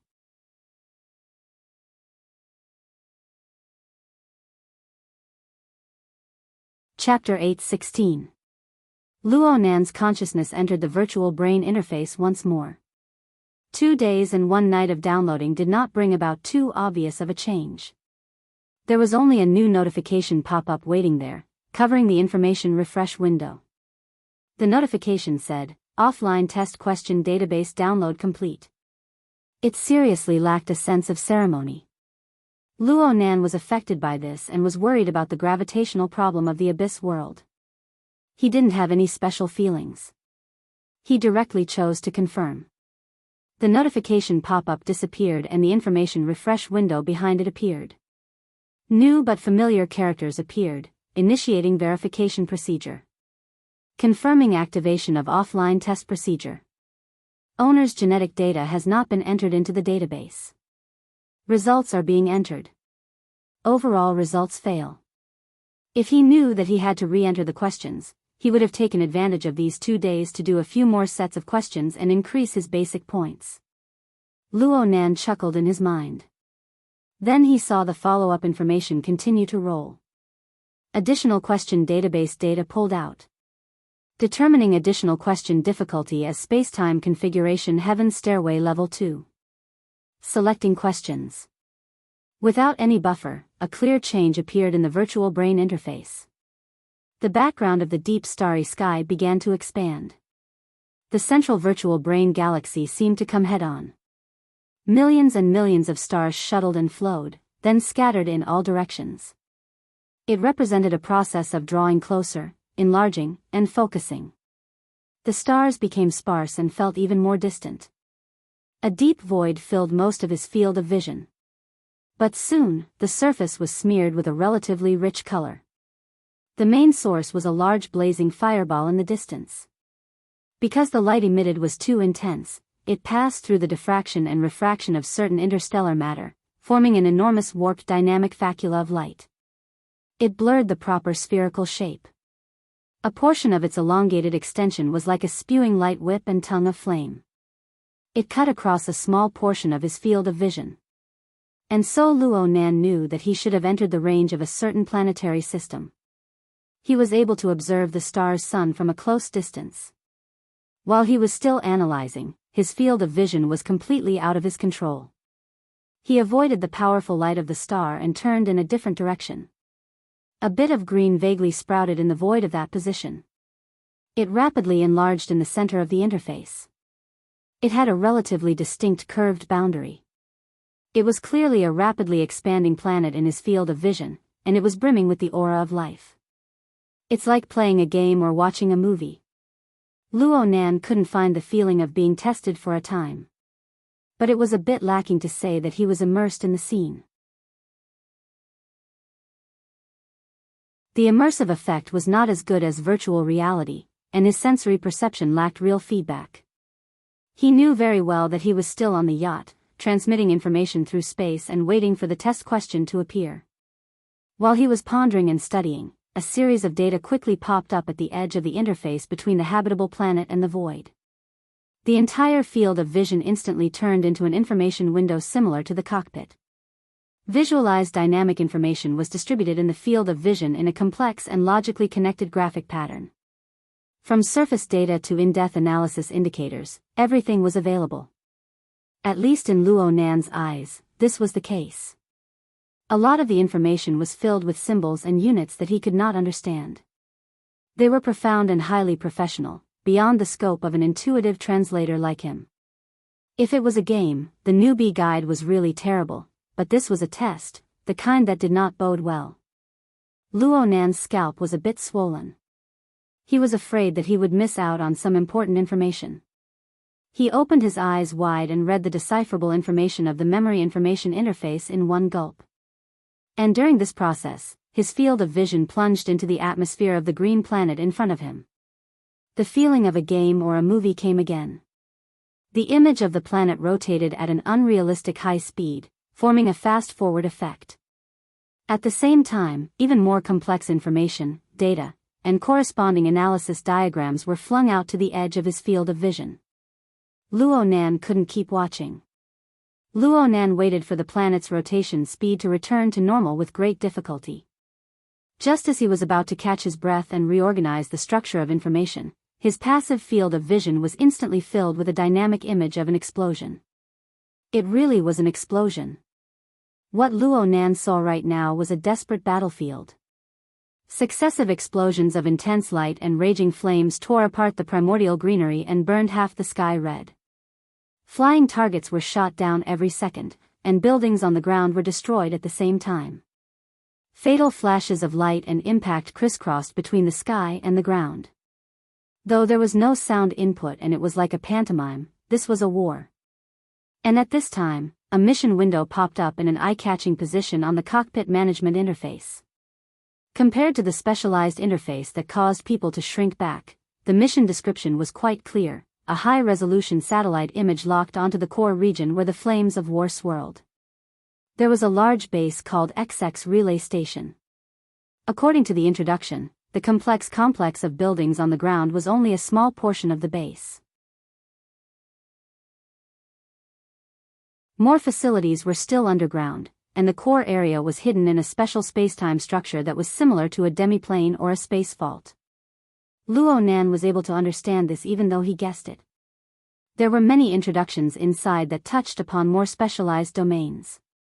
Luo Nan didn't understand half of it. The majority of the information he didn't understand was skipped. All in all, this base was extremely important. It possessed extremely high strategic value. Whether it was a movie, a game, or a test, all of this was necessary. It didn't hinder the understanding of the questions.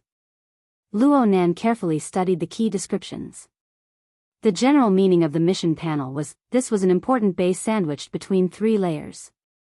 The outermost layer was equipped with a XX defensive spacetime barrier. It served as a bunker against external enemies. It could be understood as some sort of enchantment. But right now, the enchantment was on the verge of collapse under the high intensity of the enemy's attacks. Luo Nan's test question was to take a step further in upgrading the defensive power of the relay station based on the situation of the battlefield and the enemy's strength. He didn't destroy the base's sandwiched 3-layer layout and retain the existing enchantment. The idea of the test was very clear. It was a test of Luo Nan's spacetime configuration design ability. This was a very appropriate test if the questions were examined correctly. Clearly, the Heaven's Stairway level of questions were on a completely different level from general knowledge application questions. The practical requirements were extremely high. It was already very close to actual combat. Luo Nan also discovered during the examination of the questions. Other than the intuitive interface of the cockpit management interface, he could also pull up various design blueprints of the base if he needed them. Geological structure diagrams, construction diagrams, and even the core planar configuration design were all there. Luo Nan skimmed a few glances.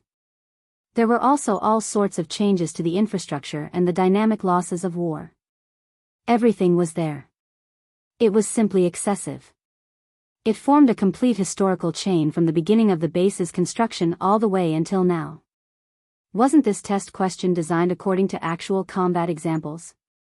Perhaps there really did exist such a large-scale base at a certain time in the universe. There was such a war. There was such a node that required the contributions of a certain configuration designer. A sense of history assaulted his senses. Compared to this, the lack of authenticity in the senses was secondary. It was reasonable to say that any examinee would have nothing to say when the background information was given to this degree. All they needed to do was bury their heads in research. But Luo Nan, who had examined the questions twice, looked at the various data and charts that continuously refreshed on the cockpit management interface. He wanted to close his eyes and let out a long sigh. Perhaps the gentleman or lady who designed the test question had thought of everything. The only thing they hadn't considered was that the examinee participating in the test simply didn't possess the corresponding professional knowledge or even cultural background. Even if they did, they would probably only be able to hang around in the general knowledge circle. It was impossible for them to touch upon the Heaven's Stairway level of tests. Luo Nan was an exception. Once again, it was too professional. It was fine to just look at the basic layout and configuration design of the relay station. After all, Luo Nan had come into contact with a bit of a similar standard composition method in the virtual brain system. Combined with his solid foundational skills, he was able to delve into it with a vague understanding. He felt that he should know how to do it. It was just that he was unable to find a precise place to start in a short amount of time. But the problem was that the test question clearly stated that this test had to be viewed in conjunction with both sides of the offensive and defensive battle. Luo Nan was on the defensive side, and the external enemy occupied the offensive side. In other words, the enemy he needed to defend against. What the hell was that? There was a mist fortress that was as enormous as a mountain in the air. It was also an unfathomable mist fortress. Lightning interweaved within it as it expanded and contracted. Every time it flashed violently, it would spit out a swarm of bee-like monsters.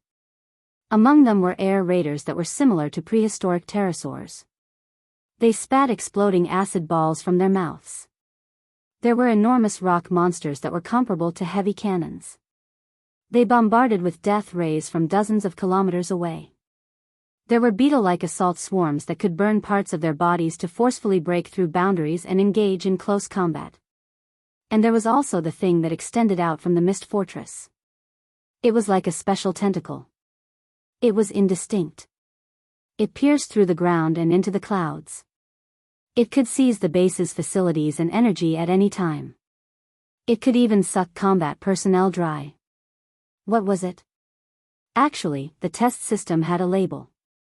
Every time Luo Nan's attention was focused on an individual target, the cockpit interface would mark the target's basic information in the form of AR. However, Luo Nan was unable to understand the concise expression that was composed of professional symbols and measurement units.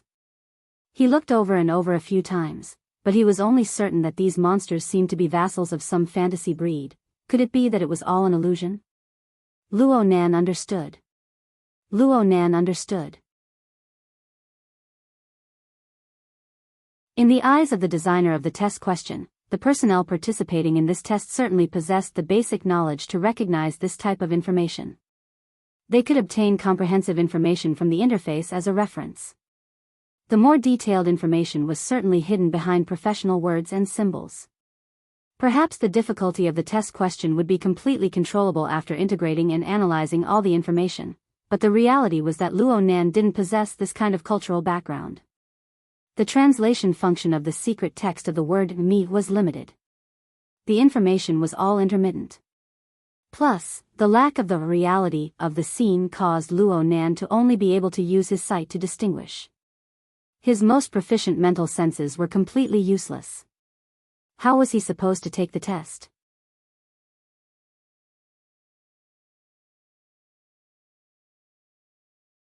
Chapter 8:17. Luo Nan was a bit flustered. Could he exit right now and go back to rummage through the data of the virtual brain system to cram? Clearly, he could not. After the test questions were presented, a countdown began on the managed cockpit interface. Luo Nan was barely able to convert the basic time units of the mysterious civilization after doing a few simulations. From the pulsating rhythm of the scale, he could tell that he only had around 70 minutes of time. Luo Nan still remembered that the consequences of failing the offline test was that he would not be able to proceed with a second confirmation for a certain period of time. Luo Nan could only make blind guesses when it came to the measurement of a longer span of time. Months? Years? Or even longer? The more it was like this, the more he couldn't help but consider the most difficult aspects. Because of this, Luo Nan was exceptionally unable to accept the result of failure. Since he couldn't accept it and he couldn't change it, there was no point in lamenting and regretting. Luo Nan's ability to translate the secret text was basically like this. It was impossible to improve greatly in a short amount of time. Luo Nan could only do his utmost to decipher the information from the data and the images. The data was fine. Even if it was static and unable to reflect the changes in battle, Luo Nan would gain something from reading it a few more times. He would have more ideas. However, the analysis of the battle images was far too unreliable. Luo Nan's military knowledge was lacking. The only things he had were the basic knowledge he learned from Cragburst. Moreover, this level of battle had long since surpassed the scope of Earth's military concepts. Luo Nan strove to look at the soldiers hidden within the various bunkers, facilities, and mobile vehicles of the base.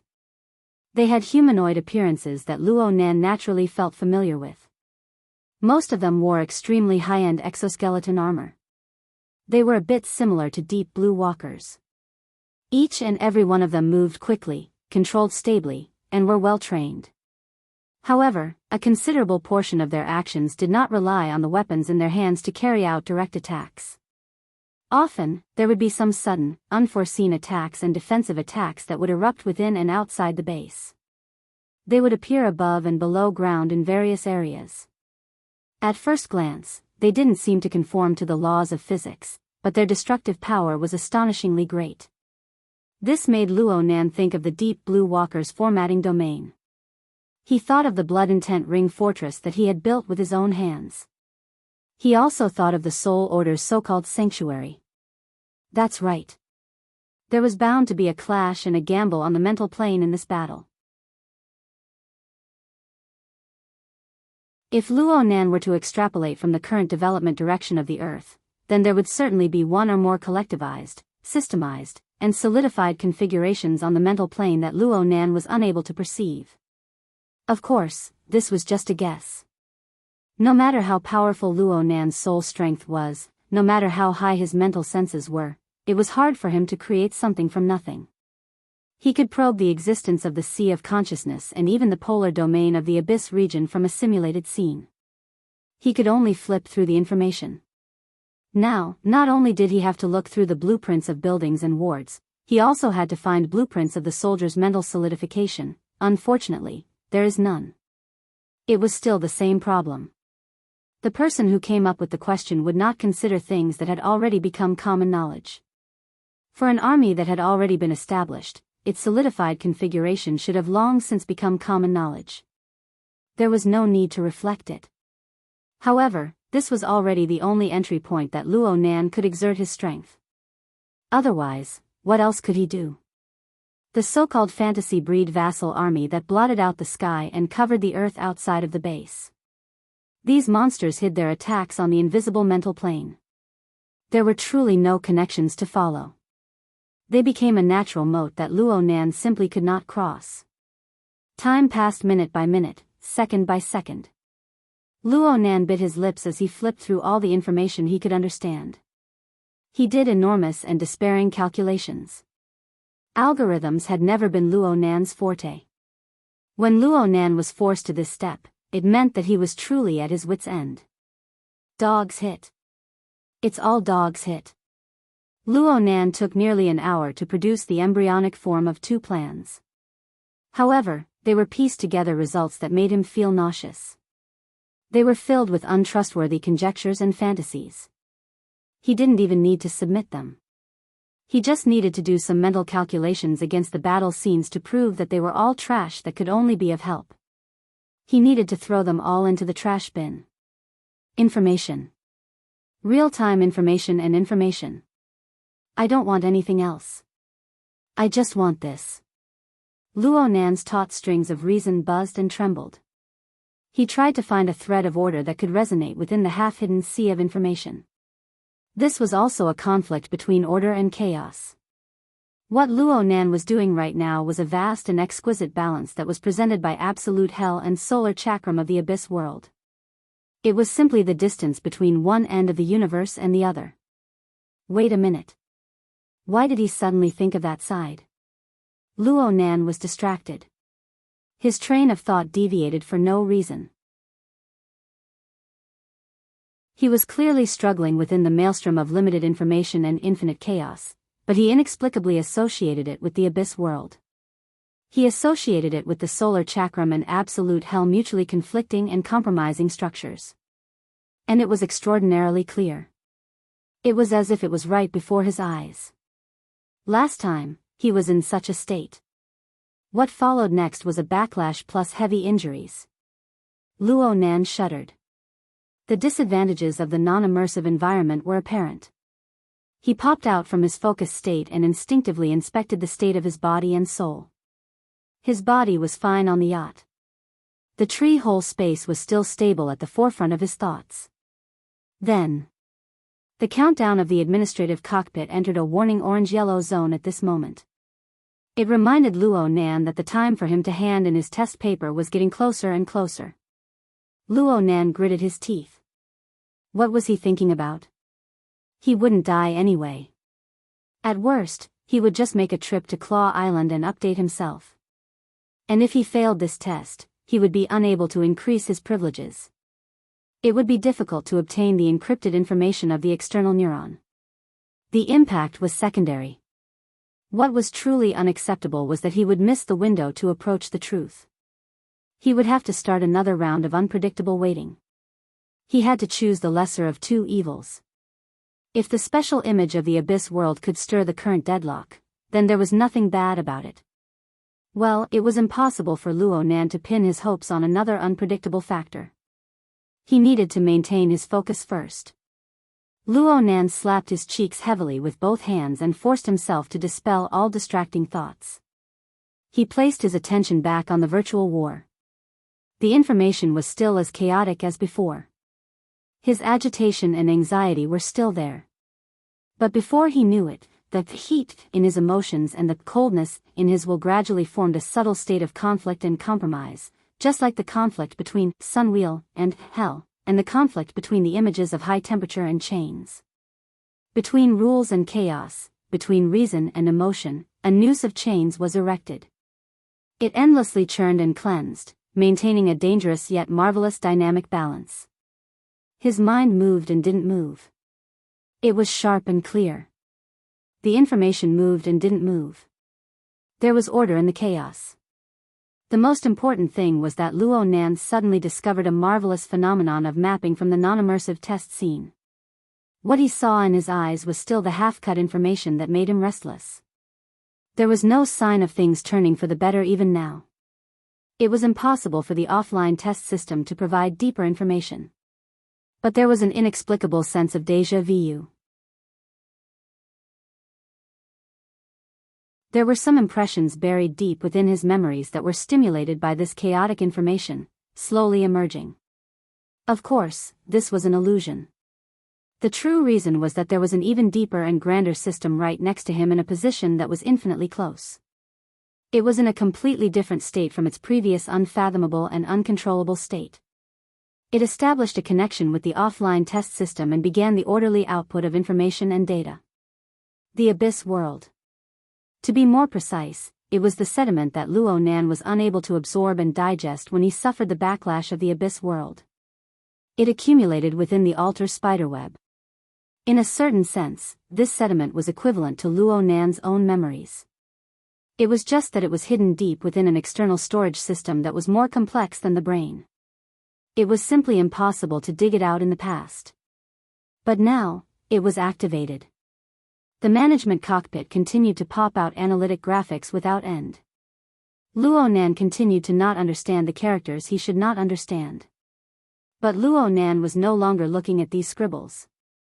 His gaze fell directly on the panoramic battlefield. It fell on the buildings, the soldiers, and the vassal groups or individuals of the fantasy breed. An even more intense feeling of familiarity burst forth. The old-style defensive array. What was it called? I don't remember, but as a solidified configuration, it should look like this. Magnetite mica. This sort of thing is a large-scale soul magnetization storm of soldiers. Pure defense is definitely not enough. I have to take the initiative to interfere. The design of the enchantment. Crap. I don't have enough time. The timer on the management cockpit entered the red zone. Luo Nan no longer had the chance to carefully comb through it. However, the experience he obtained from the entire battlefield told him that there was no need to worry. This so-called test was nothing more than a seamless connection between many different types of spacetime structures, seeking a stable and optimal solution. Of course Luo Nan knew this. During his battle with Gong Qi a few days ago, especially in the cavern of the blood god ants, the mist labyrinth, the blood soul temple, and other domain structures interweaved and mixed together to firmly seal Gong Qi within. This was something that had been tested in practice. The structure of the relay station in the topic was a defensive facility. The tightness of the structure was indeed much higher than that of the structures mentioned above. But it was precisely because of its tightness and regularity that the difficulty of Luo Nan's test was actually a bit lower. Beep. Test time is up. The scene before Luo Nan's eyes suddenly turned dark. The scribbles on the management cockpit were cleared out. His last impression of the battlefield stopped at the outer perimeter of the relay station. It was the instant the firestorm exploded. The living planets and the model-like stars all disappeared into the distance. Luo Nan's thoughts returned to the virtual brain interface. A notification pop-up window appeared once more, announcing the test results. This kind of information was quite easy to understand. XX simulation combat test completed. System evaluation, a competent professional. The military's attitude toward you is quite conservative. But blood and fire will help you grow rapidly or die quickly. What kind of score was this? Luckily, the true test results came out, additional questions offline test result, pass. Realization of heaven's stairway waiting. The waiting score is incorporated into the general knowledge test result.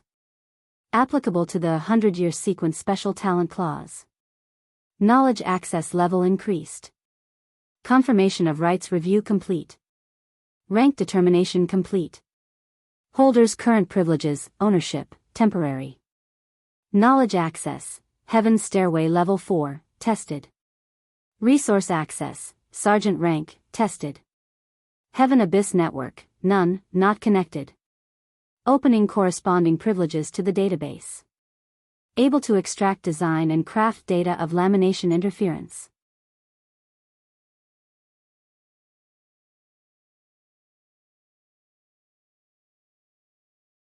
Chapter 8:18. It really wasn't easy. The virtual brain system still remembered this young master's original goal. Luo Nan was a bit stupefied by the series of evaluations and results. He only came back to his senses when he saw the last sentence. He subconsciously let out a sigh of relief. But when he thought about it in detail, he felt a bit unbalanced in his heart. Of the 4 main authorizations, the Heavenly Abyss Network had been disconnected and could be ignored. The remaining 3, knowledge search and resource transfer, had changed from pending detection to detected. Among them, knowledge search had also been upgraded to Celestial Stairway Level 4. He did a set of Heaven's Stairway Level 2 tests and obtained the right to check out Heaven's Stairway Level 4. It looked pretty good. Bullshit. The core of the test, ownership, didn't change at all from the word to the meaning. He had been tossing and turning for so long, but in the end, he was still a temporary owner. Someone could point at his nose and tell him to return the item to its rightful owner at any time? What was the use of this sort of confirmation and review process? Luo Nan cut a sorry figure during the offline test and finally obtained this kind of result. Luo Nan was quite vexed. However, Luo Nan was a good and reasonable child in nature. He knew how to look for reasons from himself for everything. After calming down for a bit, he thought back to the entire test process. It really wasn't all that amazing. The final evaluation he obtained was quite conservative. Reality was reality. No matter what objective factors existed, the test evaluation had its own preset standards. Luo Nan was unable to reason with the system. Oh, my head hurts. Luo Nan's mental and physical state began to slide into a low ebb. His results from the low-altitude sweep were just one of the factors. A considerable portion originated from the life-saving mapping during the test. This could be considered a kind of backlash. The amount of information from the sediment was quite large in an instant. Fortunately, it had been washed by the altar spiderweb, so it was easier to digest than the direct impact of the abyss world. Luo Nan was a bit regretful. The mapping that was activated during the test formed mostly instant memories. Now that he thought about it, there wasn't much that he could remember. It was a bit like forcefully memorizing a question to pass the test. He had to memorize it in one gulp. He had to come to the question, the situation, and the conditions before he could think of the answer. After the test, everything returned to square one. The sediment continued to precipitate. Perhaps it was waiting for the next stimulus to arrive. After Luo Nan discovered this, he was unable to inspect his spoils of war. He hurriedly retracted the external neuron and opened up the virtual workspace on the yacht. He took stock of the little bit of memory information that remained.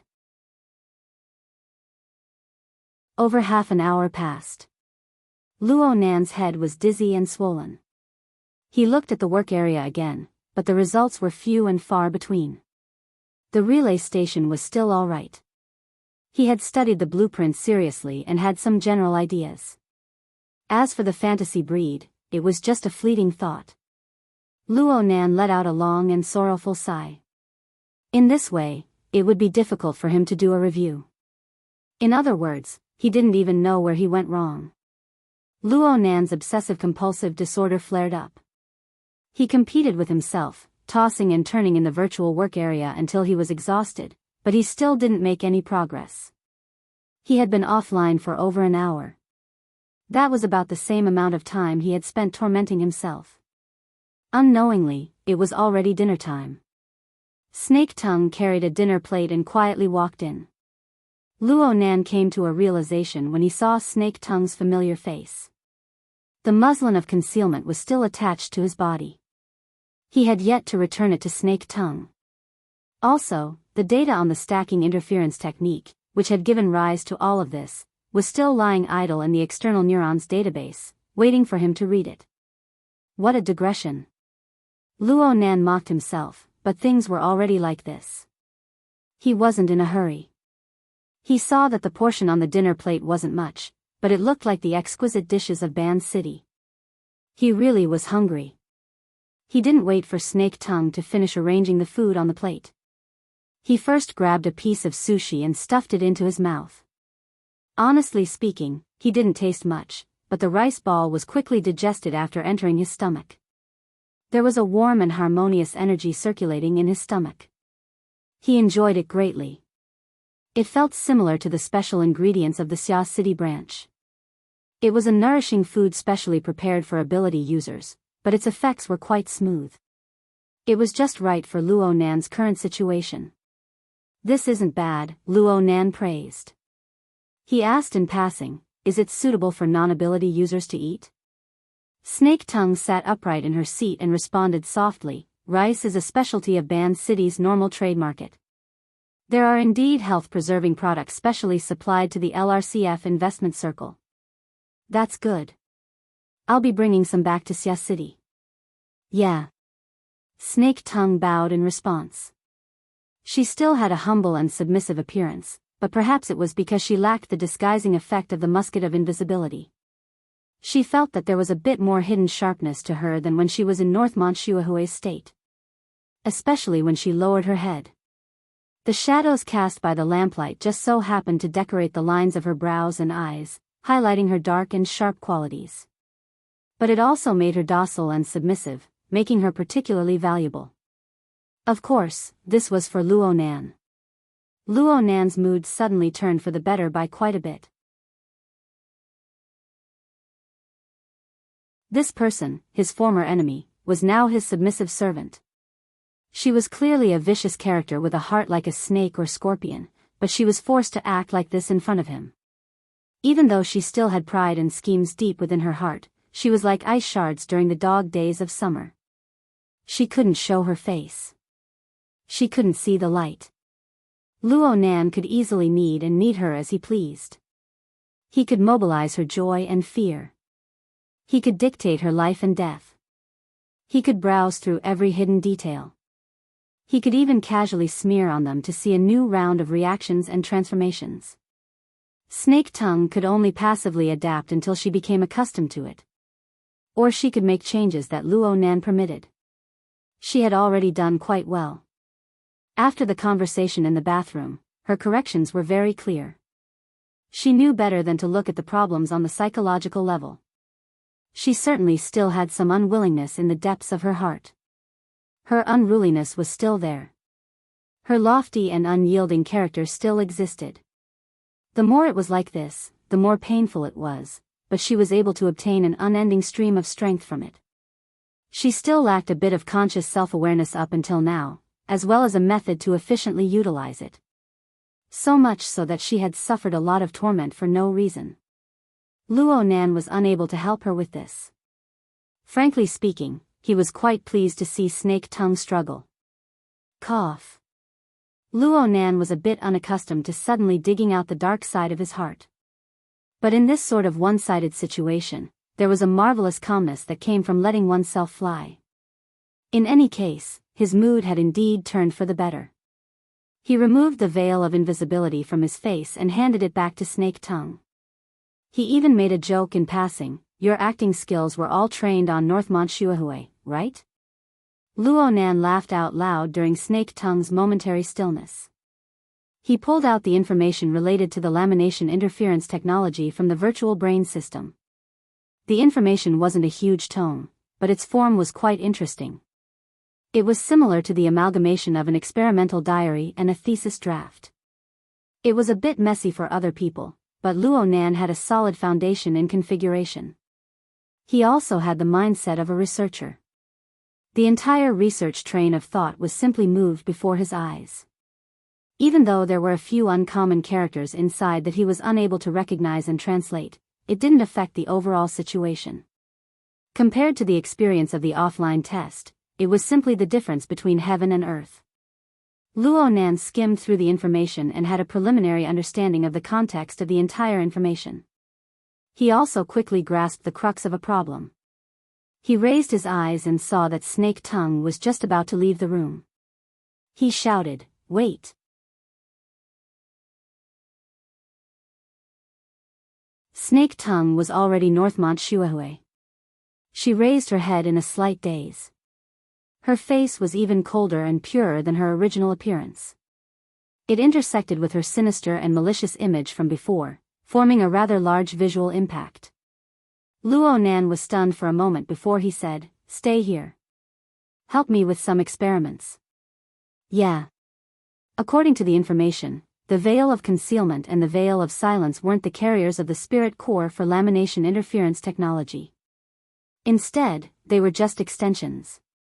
They weren't made of natural materials, nor did they go through any special processing techniques. They were just true lamination interference spirit cores. They were in a semi-energized state, absorbing the energy of the outside world over the years to carry out the transformation of mass and energy. They were paired with a small portion of special raw materials to weave themselves into strange objects. According to the information, Mr. Liang Lu's original intention in creating the spirit core was to conceal his identity. Therefore, the combat power of the entire set of objects wasn't that great. This was especially true for the transformation and interference axis of the spirit core itself. It was precise and relatively fragile. It would often disintegrate in battle, and it couldn't be mass-produced. It could only be made according to the specific state of the lamination layer and the user's situation. It was a test of thought and skill. Liang Lu's self-evaluation also said that the relevant design ideas and techniques were actually a level higher than the evaluation of the work. However, the repeatability of the spirit core was far too poor, so it could only reach the 4th level of the celestial stairway. It was a step away from the title of nobility. It was quite regretful that he couldn't leave his name in the annals of history. Luo Nan didn't quite understand the background of this technology, but he did understand one thing. The product of lamination interference spirit core was a top-notch concealment equipment. If it was operated properly, the user could even change their characteristics in the mental domain, becoming a completely different person. This kind of ability was seriously overflowing. Wouldn't it be too wasteful to use it purely for concealment? The information also said that as a derivative of the spirit core, the dual muslin and the frame of the body and soul must be highly integrated. Otherwise, the interweaving and changing power would injure the user first. This set a very high requirement for the changes, matching, and blending of the user's body and soul structure. The most interesting thing was that the information wasn't limited to the simple pairing of one person and one object. Instead, it was placed on a broader societal level. It researched how to make the characteristics formed by lamination interference approach what kind of person, what kind of person, what kind of standpoint, what kind of person, and what kind of person's faith. This was done in order to obtain the approval of the corresponding circles, to eliminate their vigilance and killing intent. It was simply a teaching syllabus for the study of disguise. Luo Nan had yet to formally begin, but he already felt that he had learned a lot. At the very least, he knew that the extraterrestrial civilization that Mr. Liang Lu resided in was a complex and turbulent society that could be labeled as a heretic at any time. Luo Nan also noticed that the information clearly involved the mutual interference of the body and soul, but there wasn't a single word or sentence that involved the word soul strength, mental plane, and the like. The corresponding concepts were all replaced with things like material waves, thought waves, and so on. Translated, this was the meaning. The smell was a bit familiar, Dean Wan. Wasn't this the concept that Dean Wan's order of creation had always emphasized?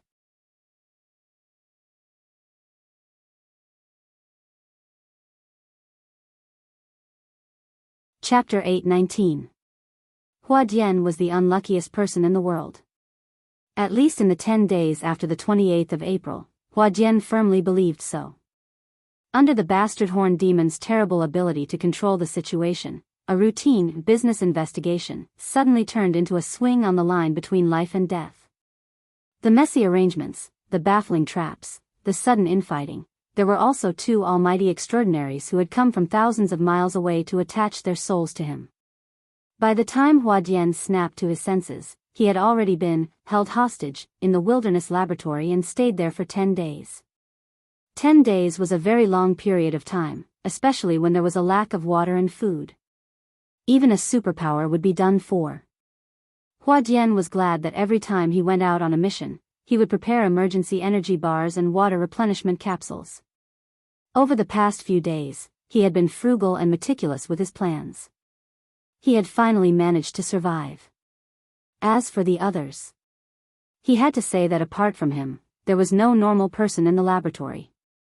Ignoring the two who were possessed by extraordinary souls, Jingxin and Horned Demon were two dogs in front of a true god. They could live by the whims of others and couldn't be judged by common sense. As for the remaining two, Huadian originally wanted to find a sense of superiority. At the very least, he wanted to experience the feeling of being in the same boat. However, the reality dealt him a heavy blow. Saint Anthony probably didn't prepare enough supplies and ran out of food a week ago. However, he had relied on the pure and rich holy light in his body to mutate and adjust his organs. He entered a state of ascetic cultivation and endured it day by day. Although he was nearly 2 times thinner than before he came in, he was still in high spirits without any signs of fatigue. His mind was even clearer. The one with the surname One walked around the laboratory every day, constantly gesturing with his composition. If he was tired, he could squeeze out water from the air to replenish his energy. The more Huadian saw, the more she suspected that this guy's mouth could automatically produce liquid food and the like, so that he would never have to worry about food shortages. Against these two, be it in terms of willpower or ability, Huadian had no choice but to admit defeat. Worst of all, they were silent fellows. They wouldn't say anything for 2 to 3 days, so there was no way for them to communicate. It bored Huadian to death. Perhaps he was only suitable to be a commercial spy. However, it was precisely in such an environment that Huadian's sense of crisis was increasing day by day under the encirclement of these people. The big fish ate the small fish, and the small fish ate the shrimps. This was the ecology of the inner world. He wasn't willing to be someone's dog, and his abilities were a notch lower than others. Once he caused trouble, the outcome that awaited him would most likely not be too good. I have to leave. I have to leave quickly. From the first day he entered the laboratory, Huadian had never given up on this idea. He had even thought of more than a dozen plans, but none of them were feasible. The regular way in and out of the laboratory was in the hands of Luo Yuan. He had been very easygoing from beginning to end, as if he were there to watch the fun. The question of whether or not to leave the laboratory was completely controlled by the true God. As for the true God, this Almighty who could summon the wind and summon the rain outside, he was willing to stay in this small laboratory because he wanted to dig out the mystery within. At least before the East Ocean auction was held on May 16th, he didn't want to waste a single second. Leave?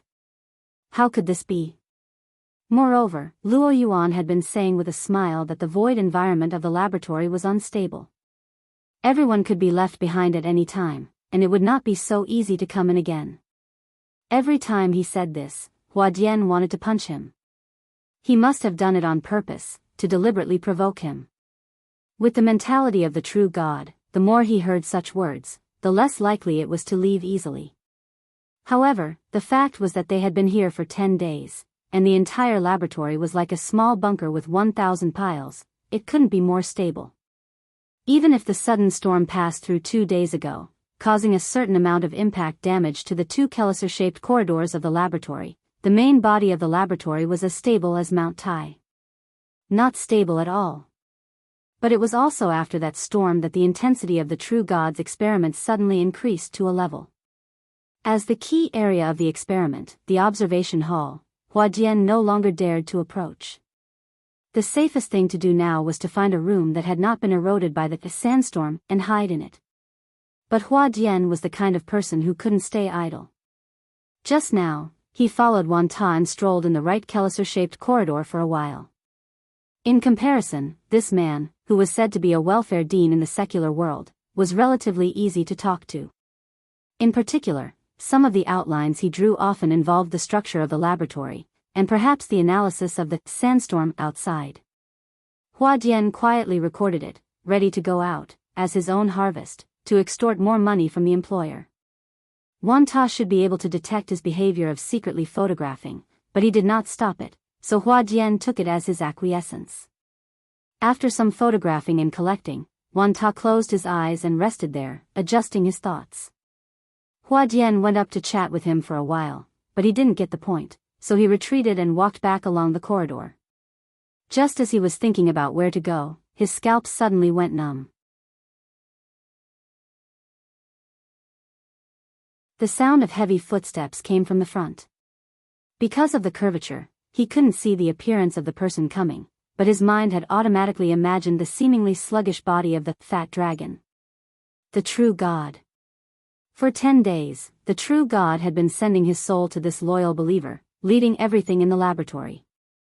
It could be said that he controlled everyone's life and death apart from Luo Yuan. Hua Dian instinctively didn't wish to meet this person.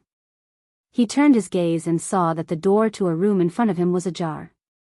It hadn't been eroded by the sandstorm. Without thinking too much, he plunged into the room. When he entered, he suddenly thought of a problem.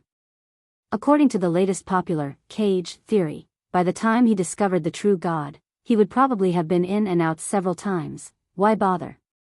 Hua Dian froze at the door as Fat Dragon's body slowly walked past him. He didn't even turn his head, ignoring Hua Dian's existence. Instead, it was Jingxin, who was following behind, who shot a glance over and bared his teeth in amusement, looking very amiable. Damn, simp. Hua Dian didn't have a good impression of Jingxin. This wilderness ecology expert who held a post in the Ability User Association had really embarrassed all the technicians in the world. However, he was still somewhat curious. After the two of them walked over, he even poked his head out to take a look. However, due to the curvature of the corridor, he couldn't see the end. He didn't dare go forward either. After poking his head out a few times, he gave up. It was also at this moment that Hua Dian suddenly felt that something was amiss. He turned his head and saw that in the corner of the empty room, there was someone sitting on the ground with his back against the wall. He didn't seem to have any energy at all. He was like a lump of meat that had been kneaded and thrown there. The lump of meat could still move. Its only arms slid around the ground and walls as it searched. Sometimes, it would use its nails to forcefully dig out some powder and place it in front of its eyes. Finally, it would lick it with its tongue or even swallow it. Ugh! Only a horned demon could do such a disgusting thing. Although Horned Demon and Jingxin were the two dogs under the true god's feet, there was actually a difference between dogs. Jingxin was a very competent bootlicker. His only job every day was to serve the true god well. As for the centaur, the initiator of the current situation, after losing an arm, his temperament became more and more weird and gloomy. He did some weird behavior that others couldn't understand. It was appropriate to call him a mad dog. Regardless of what he thought, he had to maintain his dignity. Hua Dian tried his best to ignore Horned Demon's inhuman actions. The corner of his mouth twitched as he revealed a smile. Sorry, I didn't know there was someone here. Sorry to disturb you. Something's wrong. Horned Demon's hoarse and dry voice sounded. There were only two people in the room, so it was impossible for Hua Dian to pretend that it was a misunderstanding. He could only turn his head. What? I'm not in the right state. Nonsense. Believe it or not, my anus can see it. Hua Dian knew that Horned Demon was messing around again. In the past few days, similar situations had happened to him more than once or twice. It was most likely due to the stimulation he received before entering the laboratory that he couldn't resolve. The two transcendents watched coldly, so it was impossible for Hua Dian to get involved. He was only thinking that he might suddenly be bitten if he was in the same room as Horned Demon. Hua Dian had the intention to retreat, so he said with a fake smile, "You're still too tired. Rest a little longer. I won't disturb you." With that said, he turned around and left regardless of Horned Demon's reaction. To his surprise, the moment the door opened, he nearly bumped into someone's face again. Holy sh*t, Dr. Jingxin? Jingxin, who had just passed by, was standing outside the door. He was still smiling and looking very friendly. Looking for Horned Demon? He's inside. Hua Dian didn't want to deal with such a person at all. He nodded and smiled before turning to the side to walk out. However, Jingxin didn't make way for him. It was also at this moment that Horned Demon, who was sitting on the ground, let out a long sigh. He slowly got up and walked over, saying strange words that no one could understand. That's how it should be. At this moment, Hua Dian was in no mood to decipher it. As a B-rank ability user, the distance between him and Jingxin had seriously exceeded the normal safe distance. If they happened to meet, it wouldn't be a problem for them to cross paths instantly. However, Jingxin stood there without any intention of making way. Then, the words that came out of his mouth made Hua Dian's heart sink.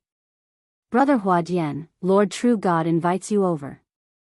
"I'm not going." That was Hua Dian's first reaction, but he didn't have the courage to say those simple words. In that instant, the Horned Demon behind him swayed as he followed, forming a pincer attack with Jingxin. Furthermore, in the air that he couldn't see or sense clearly, there might be a pair of invisible eyes coldly watching him. Hua Dian gulped a mouthful of saliva. The effects of the rejuvenation capsule seemed to have passed. His throat was so dry that he even cracked his first voice. Okay. You're tuning in to the Dreamy Love Stories YouTube channel. Don't forget to subscribe and join us on this journey to catch the most captivating stories.